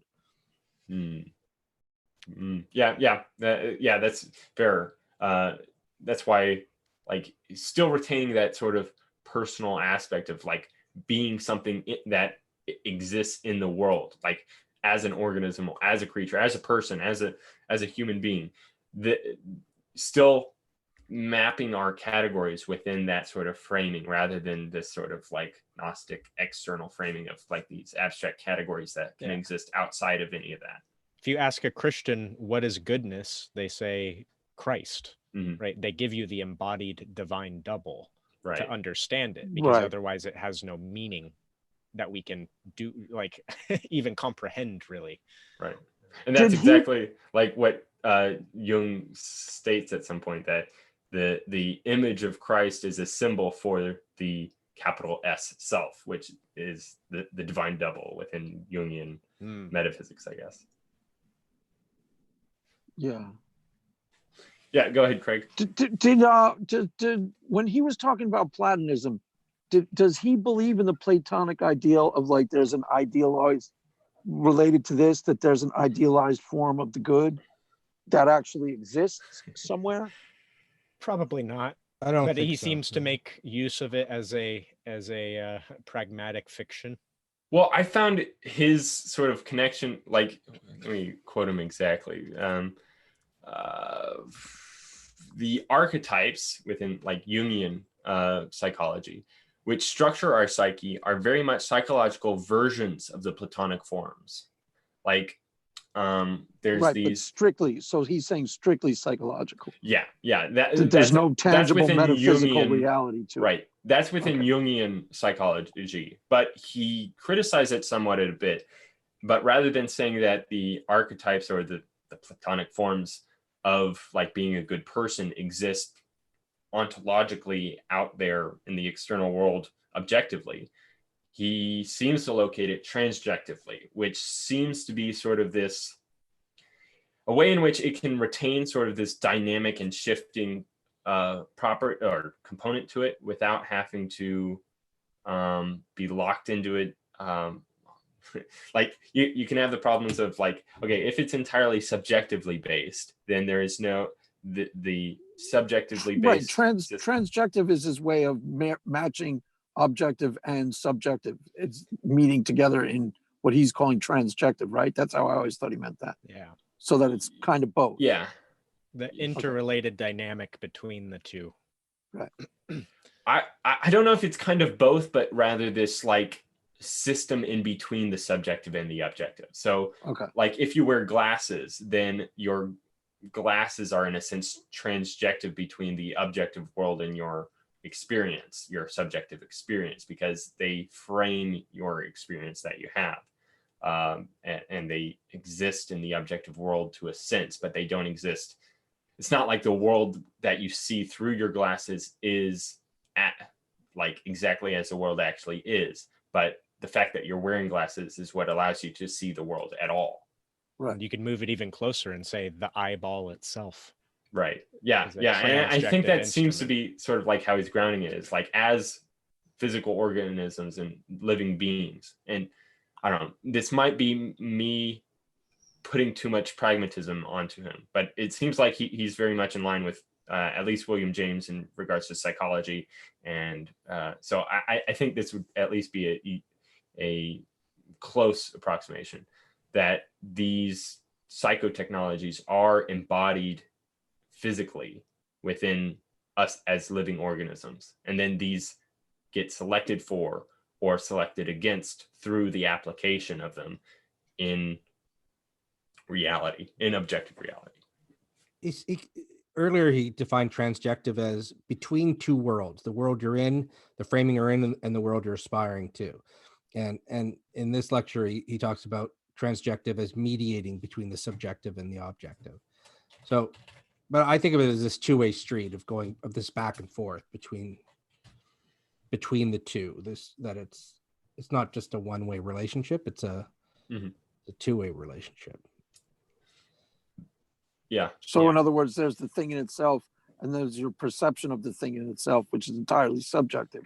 But there's the actual concrete reality of it, and there's a constant mediation between those two, which is okay. So there's so there's the thing in itself, and then there's our perception of the thing in itself, and then there's the thing that allows us to have this perception of the thing in itself, and that's the transjective. That's the thing that grasps onto the objective and then like converts that into some sort of like mental basis so that we can have a subjective experience.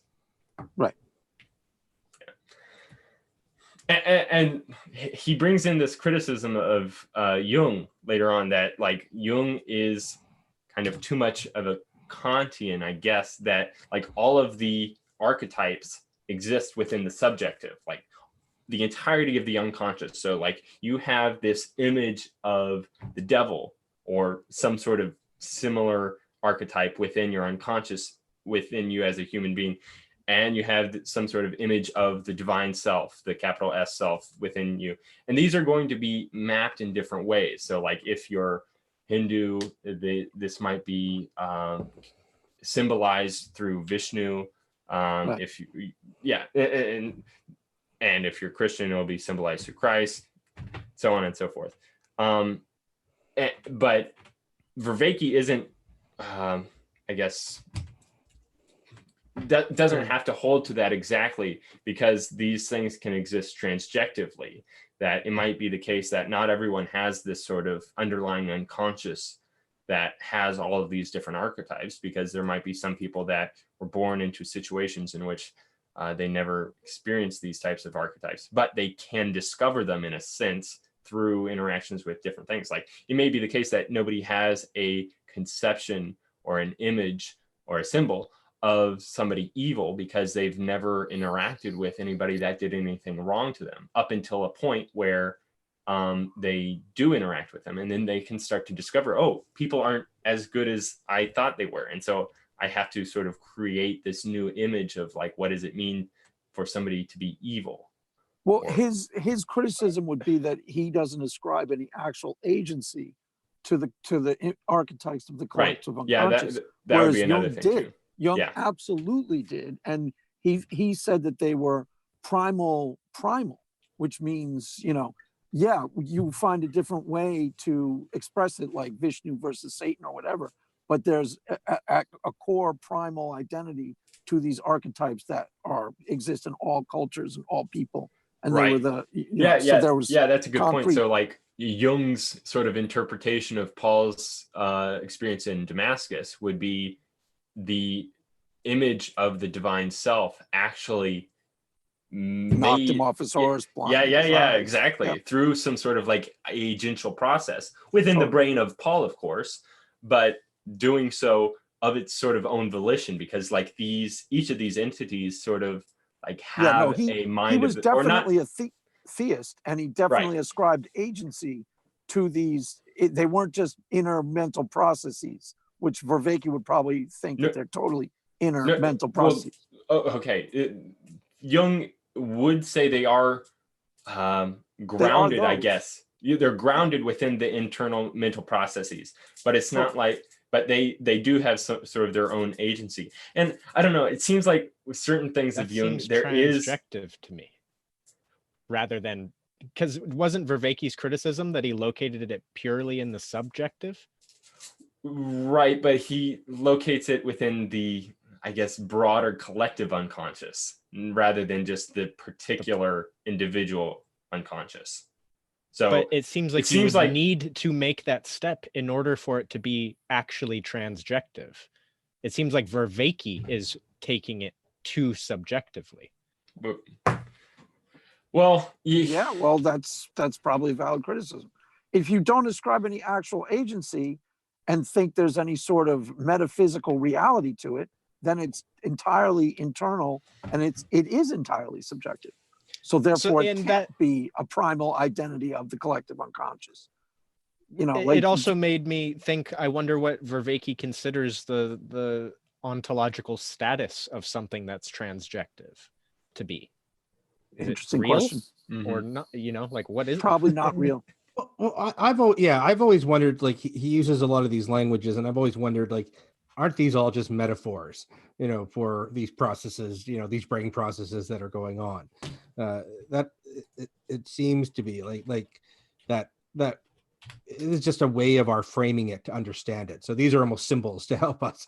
I mean, right. The word transjective itself is a symbol to help us just understand what's going on in this loop of a brain process. It's just woo artistry. It's just a highly complex woo artistry. So hold on.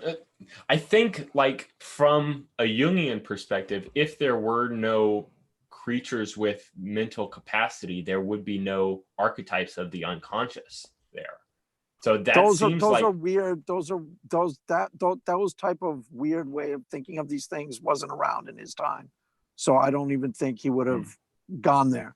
That's a new type of argument. Like, well, if there's no Freud was still sort of like making this case that each person has these subjective things within them that, like, is only corresponding to their own psyche rather than this external reality. I'm pretty sure Jung believed that there was actual, like, or would have argued that there is a devil, and that it was just like different constructs of a devil, an evil entity. And I'm pretty sure he was a theist, and he was a weird one, but he was definitely ascribed actual agency to a lot of these things. As opposed I would definitely agree with that, but I think he would still say, and this is, of course, me sort of like extrapolating quite a bit since I'm not that familiar, but that the devil and God both exist within the collective unconscious, and the collective unconscious exists within sort of the. Now, I would say he is sort of fuzzy in that it's not like there are these strict boundary conditions between my brain and, say, Brett's brain, but rather both my brain and Brett's brain are connected to the broader unconscious, in which the devil and God both exist and battle it out sometimes. Could be. I mean, you could probably find it. Jung is a lot like Nietzsche in that you could probably find areas where that would back up exactly what you just say, and then you find other areas where it just sounds like straight theist. Mm-hmm. And then, like, my favorite quote from him is, "I don't have beliefs, I know." Yeah. And we should note that Vervaeke brings up Jung at the end of the lecture, really to just quickly move past him, to say he's moving past Jung to bring together Jung, Corbin, and Martin Buber in the next lecture as an integration of all three into something better than each of them individually. Which makes sense of, like, why he's even going through the process of talking about Heidegger and Jung and all that, these prophets of the meaning crisis, and sort of in order to sort of like make sense of all of them together in sort of this coherent framing that fits. Bring up another narrative. Much like he did at the beginning of the series. It's just like running through a section of history to create an image of the place where we find ourselves. Now, you'd mentioned, Nick, that you thought that Jung was still sort of locating the archetypes within the transjective. Can you explain kind of like how you mean that? Yeah, well, because it's seemingly through our interaction with the collective unconscious, right? If the collective unconscious is purely based within the subjective, then that would still be subjectively based, right? I mean, I guess you could make that argument, but I think it's tricky because it seems like he's granting subjectivity a much heavier ontological status than we normally grant it. Jung is? Yeah, for sure. So you can say I think he's making a subjective case, but when he says subjective, he means something transjective. He means something that's verging between the worlds of objective and subjective.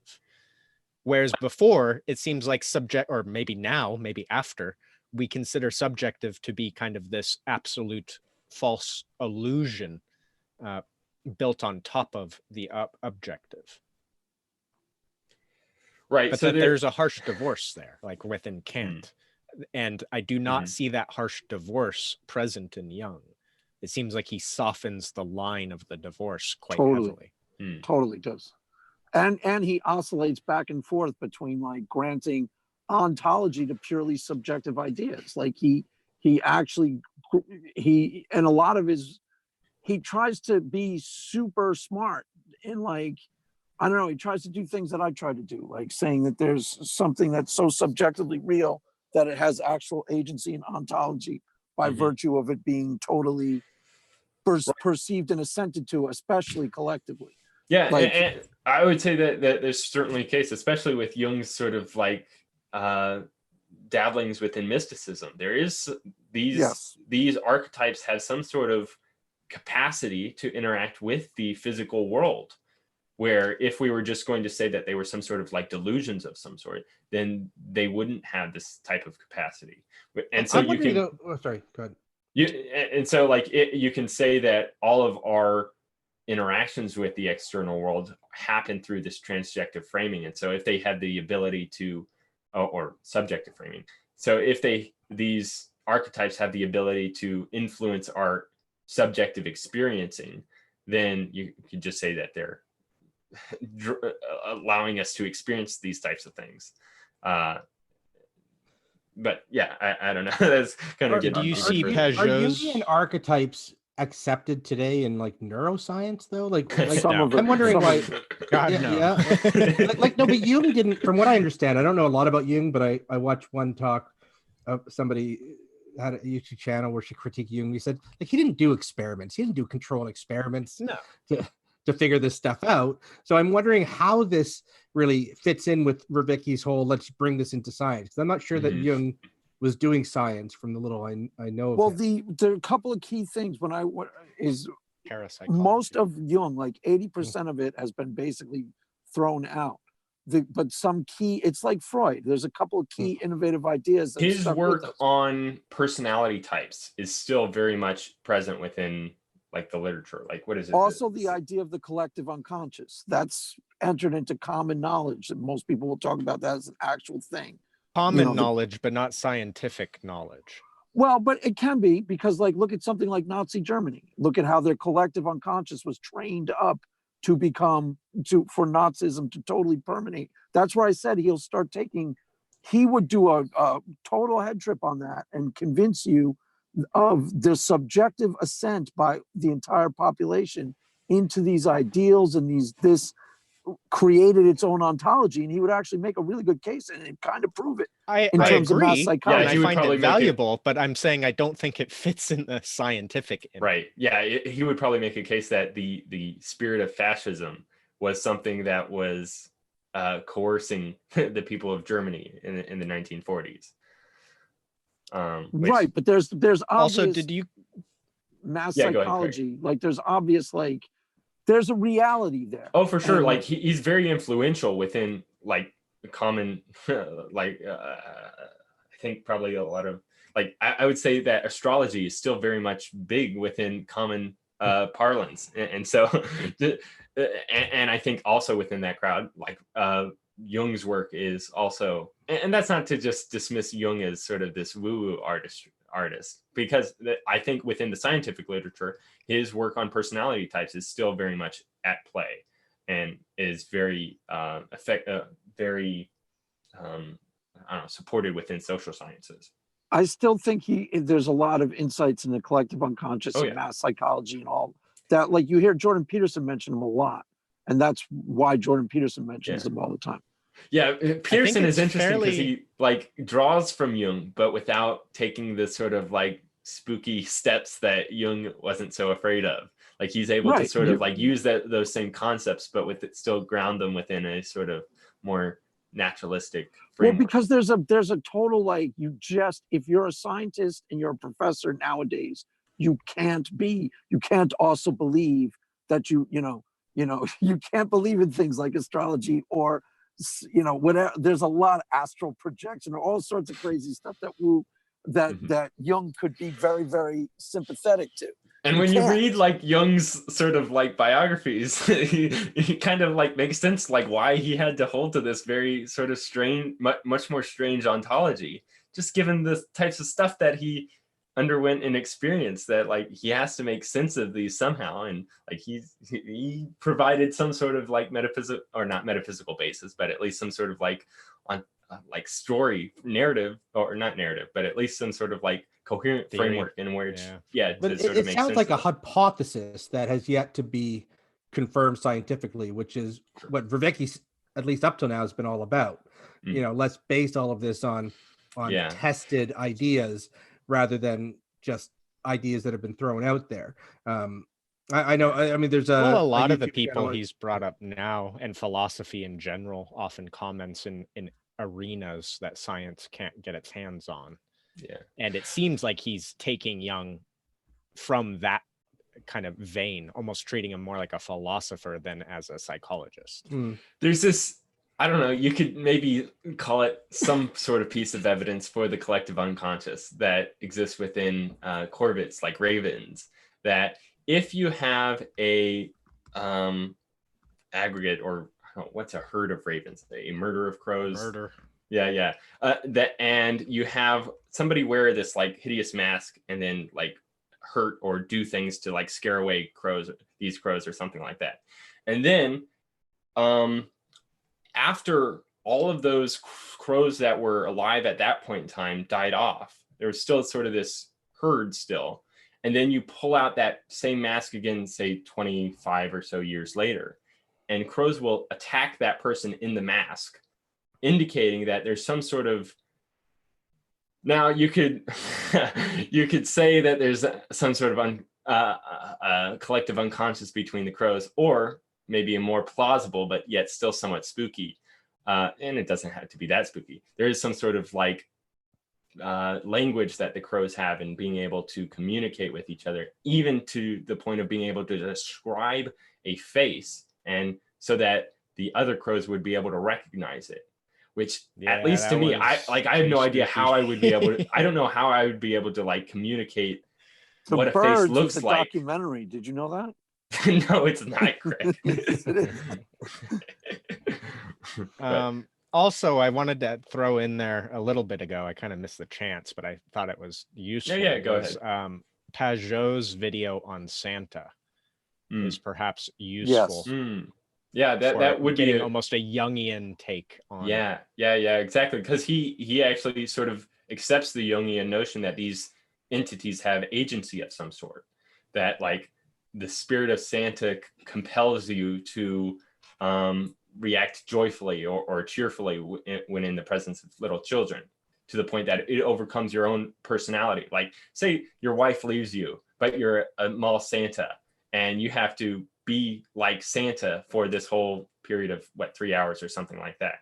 And so that's an instance of the spirit of Santa overpowering your ego, and to the point that you can't, like, you're able to react like Santa does during those situations. And the spirit of Santa is what most of the businesses in the US bet their economic success on.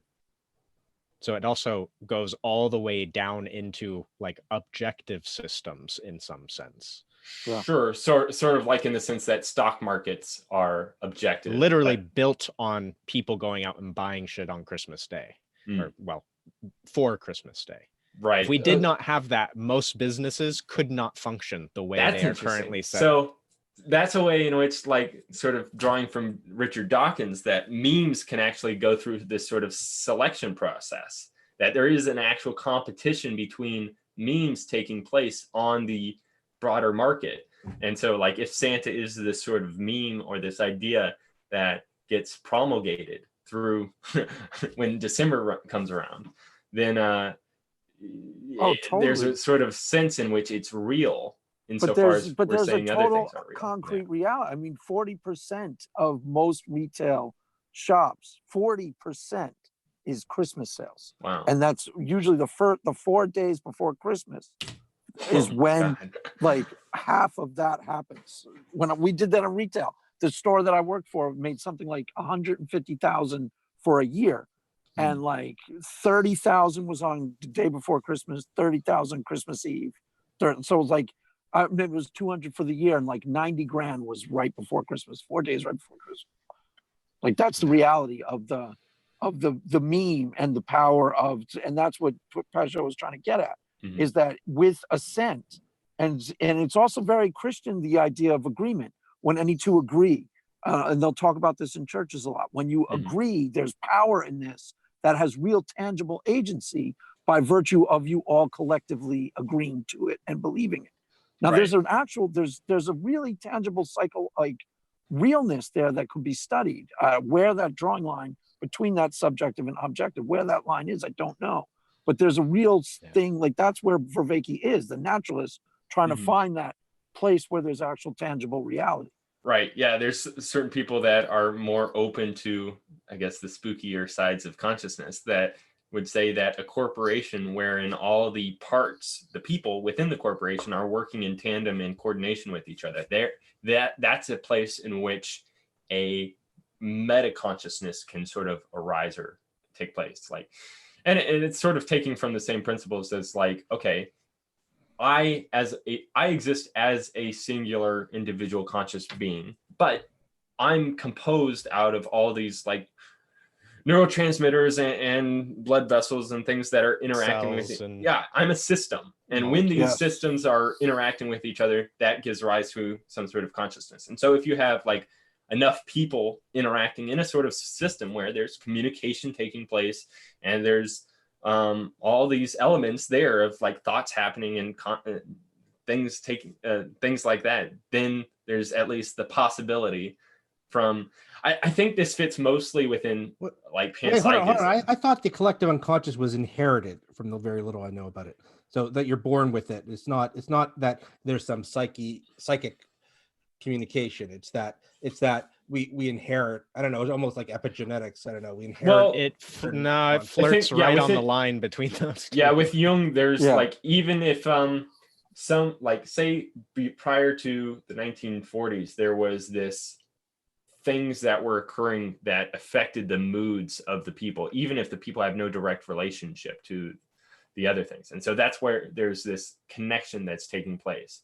Now there are still like the archetypes that are inherited within us, which are the symbols for some of them he like would argue representations of the archetypes in the collective unconscious. Like, for example, people have always noticed some of them are primal. It means they're embedded into the psyche of humans. So like you notice the snake in the Garden of Eden. People say, well, we had a deeply embedded fear of snakes because, in the jungles in Africa, a snake could, was very, very dangerous because it could hide. And so that there was a primal, like, there's both. It's a communication between people, and then there's a primalness to it. And I think did I explain that well? Does that make sense? Yeah. It's like ingrained within us in a sense, because otherwise we wouldn't be able to react with the amount of speed necessary to protect ourselves from these things. Right. And the pictures that we like, we'll give it a different name, like Shiva, demon in this culture, Shiva in this culture. But the pictures and the symbolisms are closely linked, and you can find a parallel because they're acting out something deeply primal that's part of the collective unconscious. Craig keeps calling all the Hindu gods demons. Yeah. Oh, I thought I was talking about demons in Christianity, but either or. I was joking, but yeah. And I've also heard people posit, and I do not remember. I don't think it was Jung himself, but it might have been Campbell, Joseph Campbell, pose the collective unconscious as like the actual mechanism by which we see people building pyramids all over the planet despite having no communication with each other, things like that. So there was, in some sense, a psychic cloud of there's also the weird things like the tribes in Brazil where they would like draw these arts of like ants that can only be visible from the sky and that are like huge, which would make no sense for why these people would draw them in this fashion. They're like, what? I don't know how far across they are, but there's quite a few of them. I don't know, at least like the Jungian sort of spooky conception of consciousness at least sort of has a way in which to make sense of these types of things in a sort of sense. Otherwise, we just have to sort of like disregard it or deny its existence or deny that it's spooky in any sort of way. Yeah. Yeah. And I've brought up before the thing that I still do not know if it is factually accurate or not, but the same day that the Germans dropped the nuclear bomb project was the same day the Manhattan Project started. No way. So like, right, yeah, and that's explaining kind of bizarre stuff like that. Yeah, both like Newton and Leibniz were inventing calculus. Yeah, right at the same time. Yeah, there's a handful of bizarre stuff. Yeah, I know. What's his name? Rupert Sheldrake. Yeah, he's got his morphic resonance. Yeah, which seems to be able to sort of map well, and he's got like plenty of different stories that are and like experiments that he goes through. It's quite fascinating. But I think because they're so spooky, that it's hard for anybody in sort of the modern age to sort of take seriously. Unless you're more open I to mean, these types of I've looked into Sheldrake. I mean, there are some procedural issues, that with some of these experiments as well. So the stuff I love from him is the stuff on the pigeons. I don't like, he sort of raises this question and then like, here's all the different possible answers. Each of these different possible answers we tested for, and they still were able to find the location. It's like, okay, well then what's the answer? And he doesn't really give it.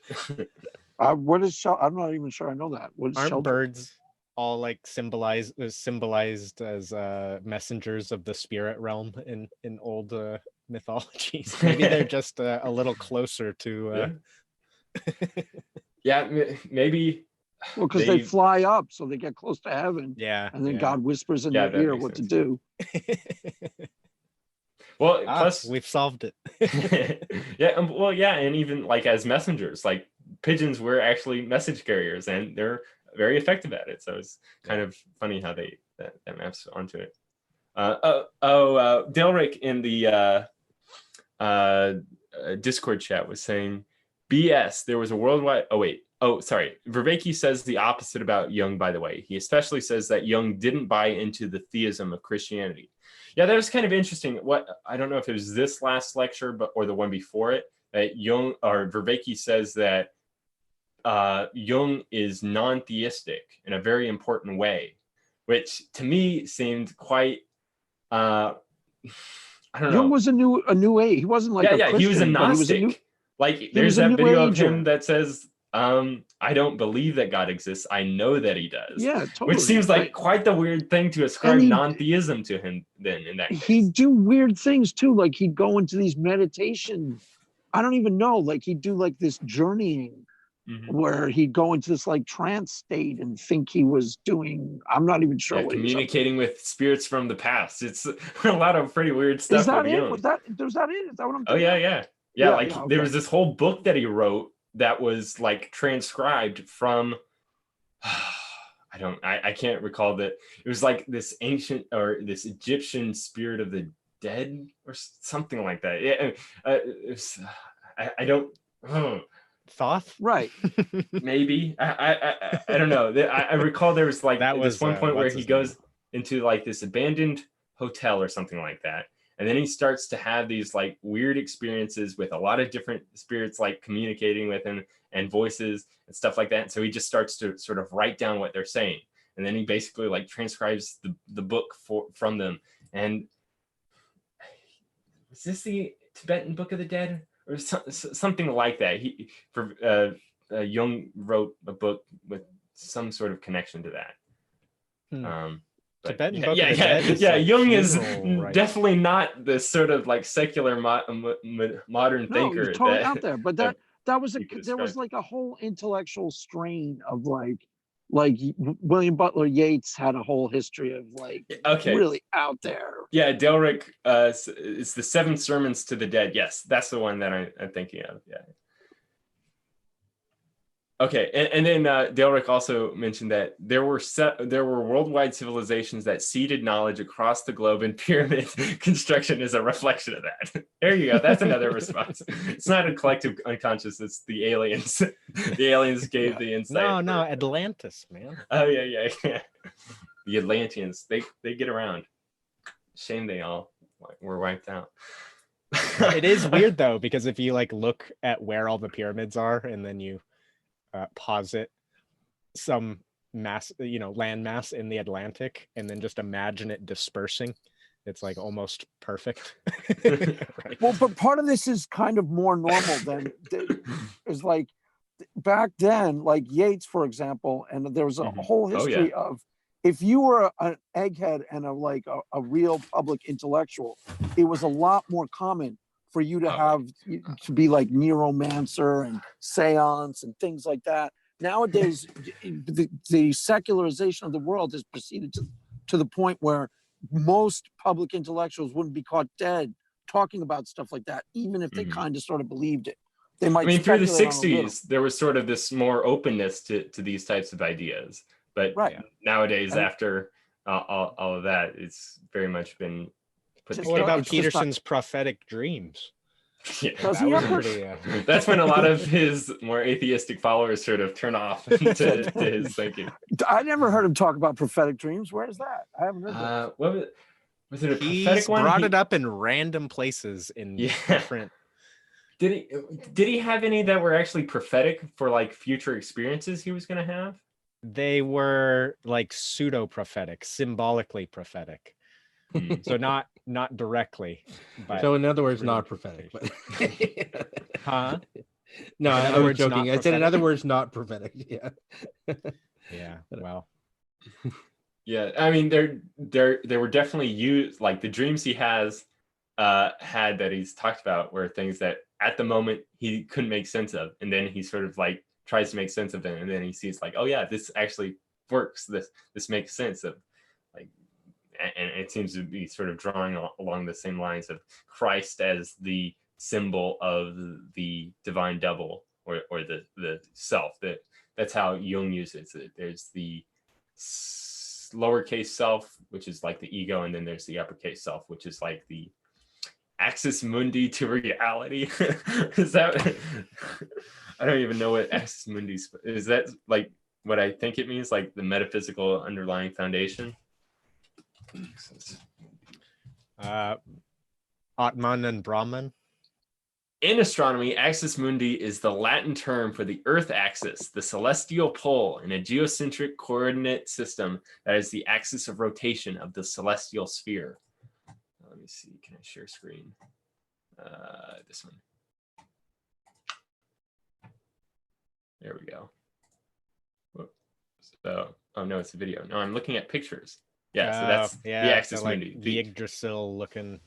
Yeah, the underlying tree. And so I think for Jung, this is like a symbol of the collective unconscious, that Christ is that tree whose roots go all the way down to hell and branches go all the way up to heaven. That's like a derivative of Jung's quotes, even even within the Christian story, that Christ did go down to hell to take the keys away.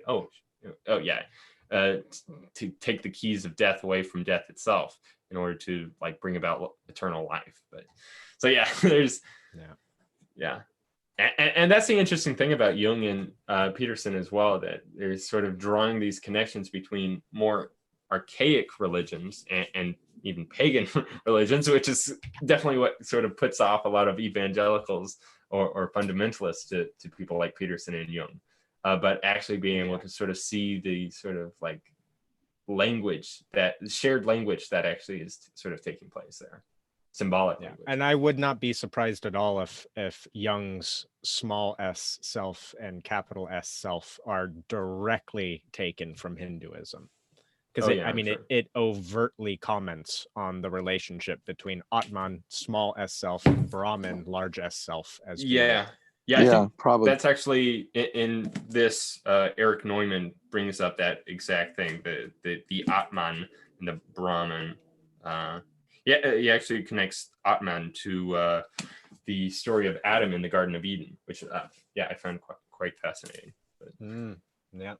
Oh yeah, the book is, what is it? The Origins and History of Consciousness, which is one that Peterson recommended. I know we've been sort of going off the rails here, Brett. I'm sure your skeptometer has been going off the charts. Oh, is that what's going on? I was wondering why it was so quiet. Once he gets tired, I don't know a lot he's about not Jung. able to object to all this stuff. So we got to I don't know a lot about Jung. So I think Vervaeke's going to move quickly past Jung anyway. So like he's not. He seemed to be just bringing in Jung really quickly in order to bring up Tillich. He had a conversation with a young scholar, I think, at some point. That's worth watching if you're more curious about that.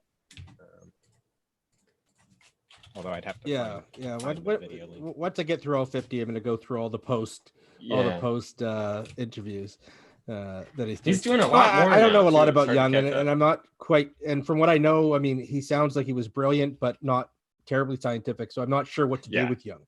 Like it seems really interesting, and maybe some of it symbolically useful, but how far we can take it, I'm not sure. Most of the key concepts that people still hold on to is valuable. You know, and you got through some other source. So it's like, it's like Freud. You don't really have to go digging into Freud necessarily, because a lot of the stuff that stood the test of time has entered into the collective unconscious of the society you live in, and you got the ideas processed to you somehow. Right. I think one of the problems with Freud is like his prescriptions are very much directly influenced by the context in which he lived within, of the Victorian age. And so I'm sure a lot of the work that he did was highly applicable to the people that he was working with. But because the Victorian age was so sort of abnormal to most situations, they don't have that same sort of correspondence to a lot of people nowadays. And there's always the problem with that type of psychological inquiry, where are you just projecting all of your own issues as being fundamental to human nature, or are they fundamental to human nature? Wait, what's the distinction there? Well, right. Are these projections particular to you, or is it? Right.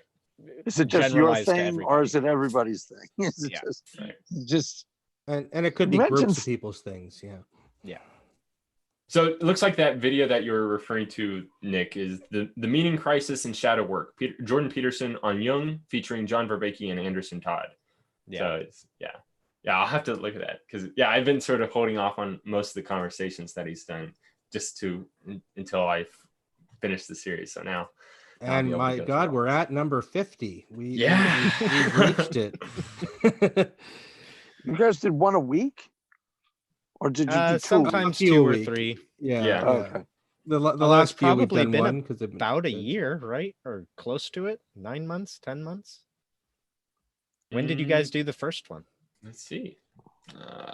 I came in at 7, so I missed episode 7. Yeah, probably like about 9 months ago. Let me see, checking the video page now. So our first one was 9 months ago. So and we've been doing pretty much one a week. Except for certain occasions we do 2 a week, or a couple times we did 3 a week.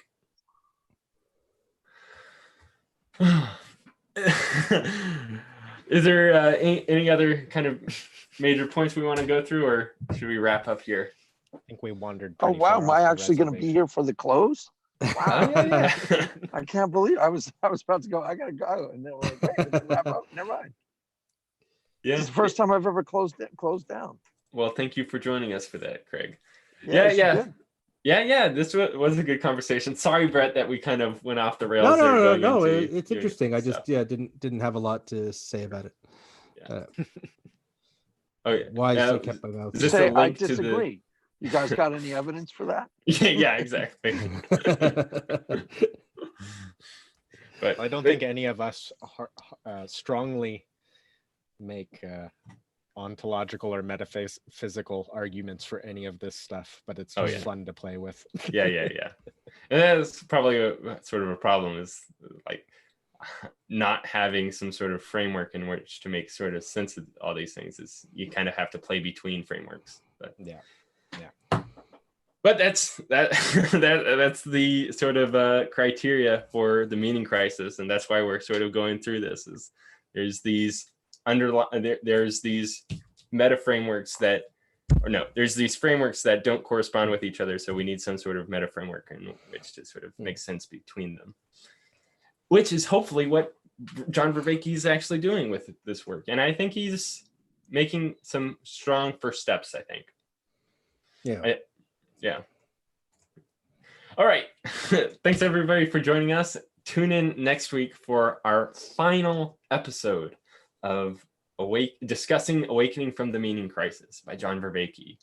And then, from there, I think we'll still be doing weekly things, but it'll probably be much more casual. I know I mentioned last week that I wanted to do sort of this series of conversations, maybe group panel discussions on sort of the interconnection between atheism and Christianity, especially in the modern age, and with people like Vervaeke and Peterson and thinkers like them. So, and Slavoj Žižek, who considers himself a Christian atheist Marxist. So, and then of course we have to design the religion that's no religion. So right, that. Yes, exactly. We'll have to go through. We're gonna have to be helping Vervaeke with that. All right, but yeah, thanks everybody for joining us. Join our Discord, follow us on Twitter, and keep it happening, y'all. Bye.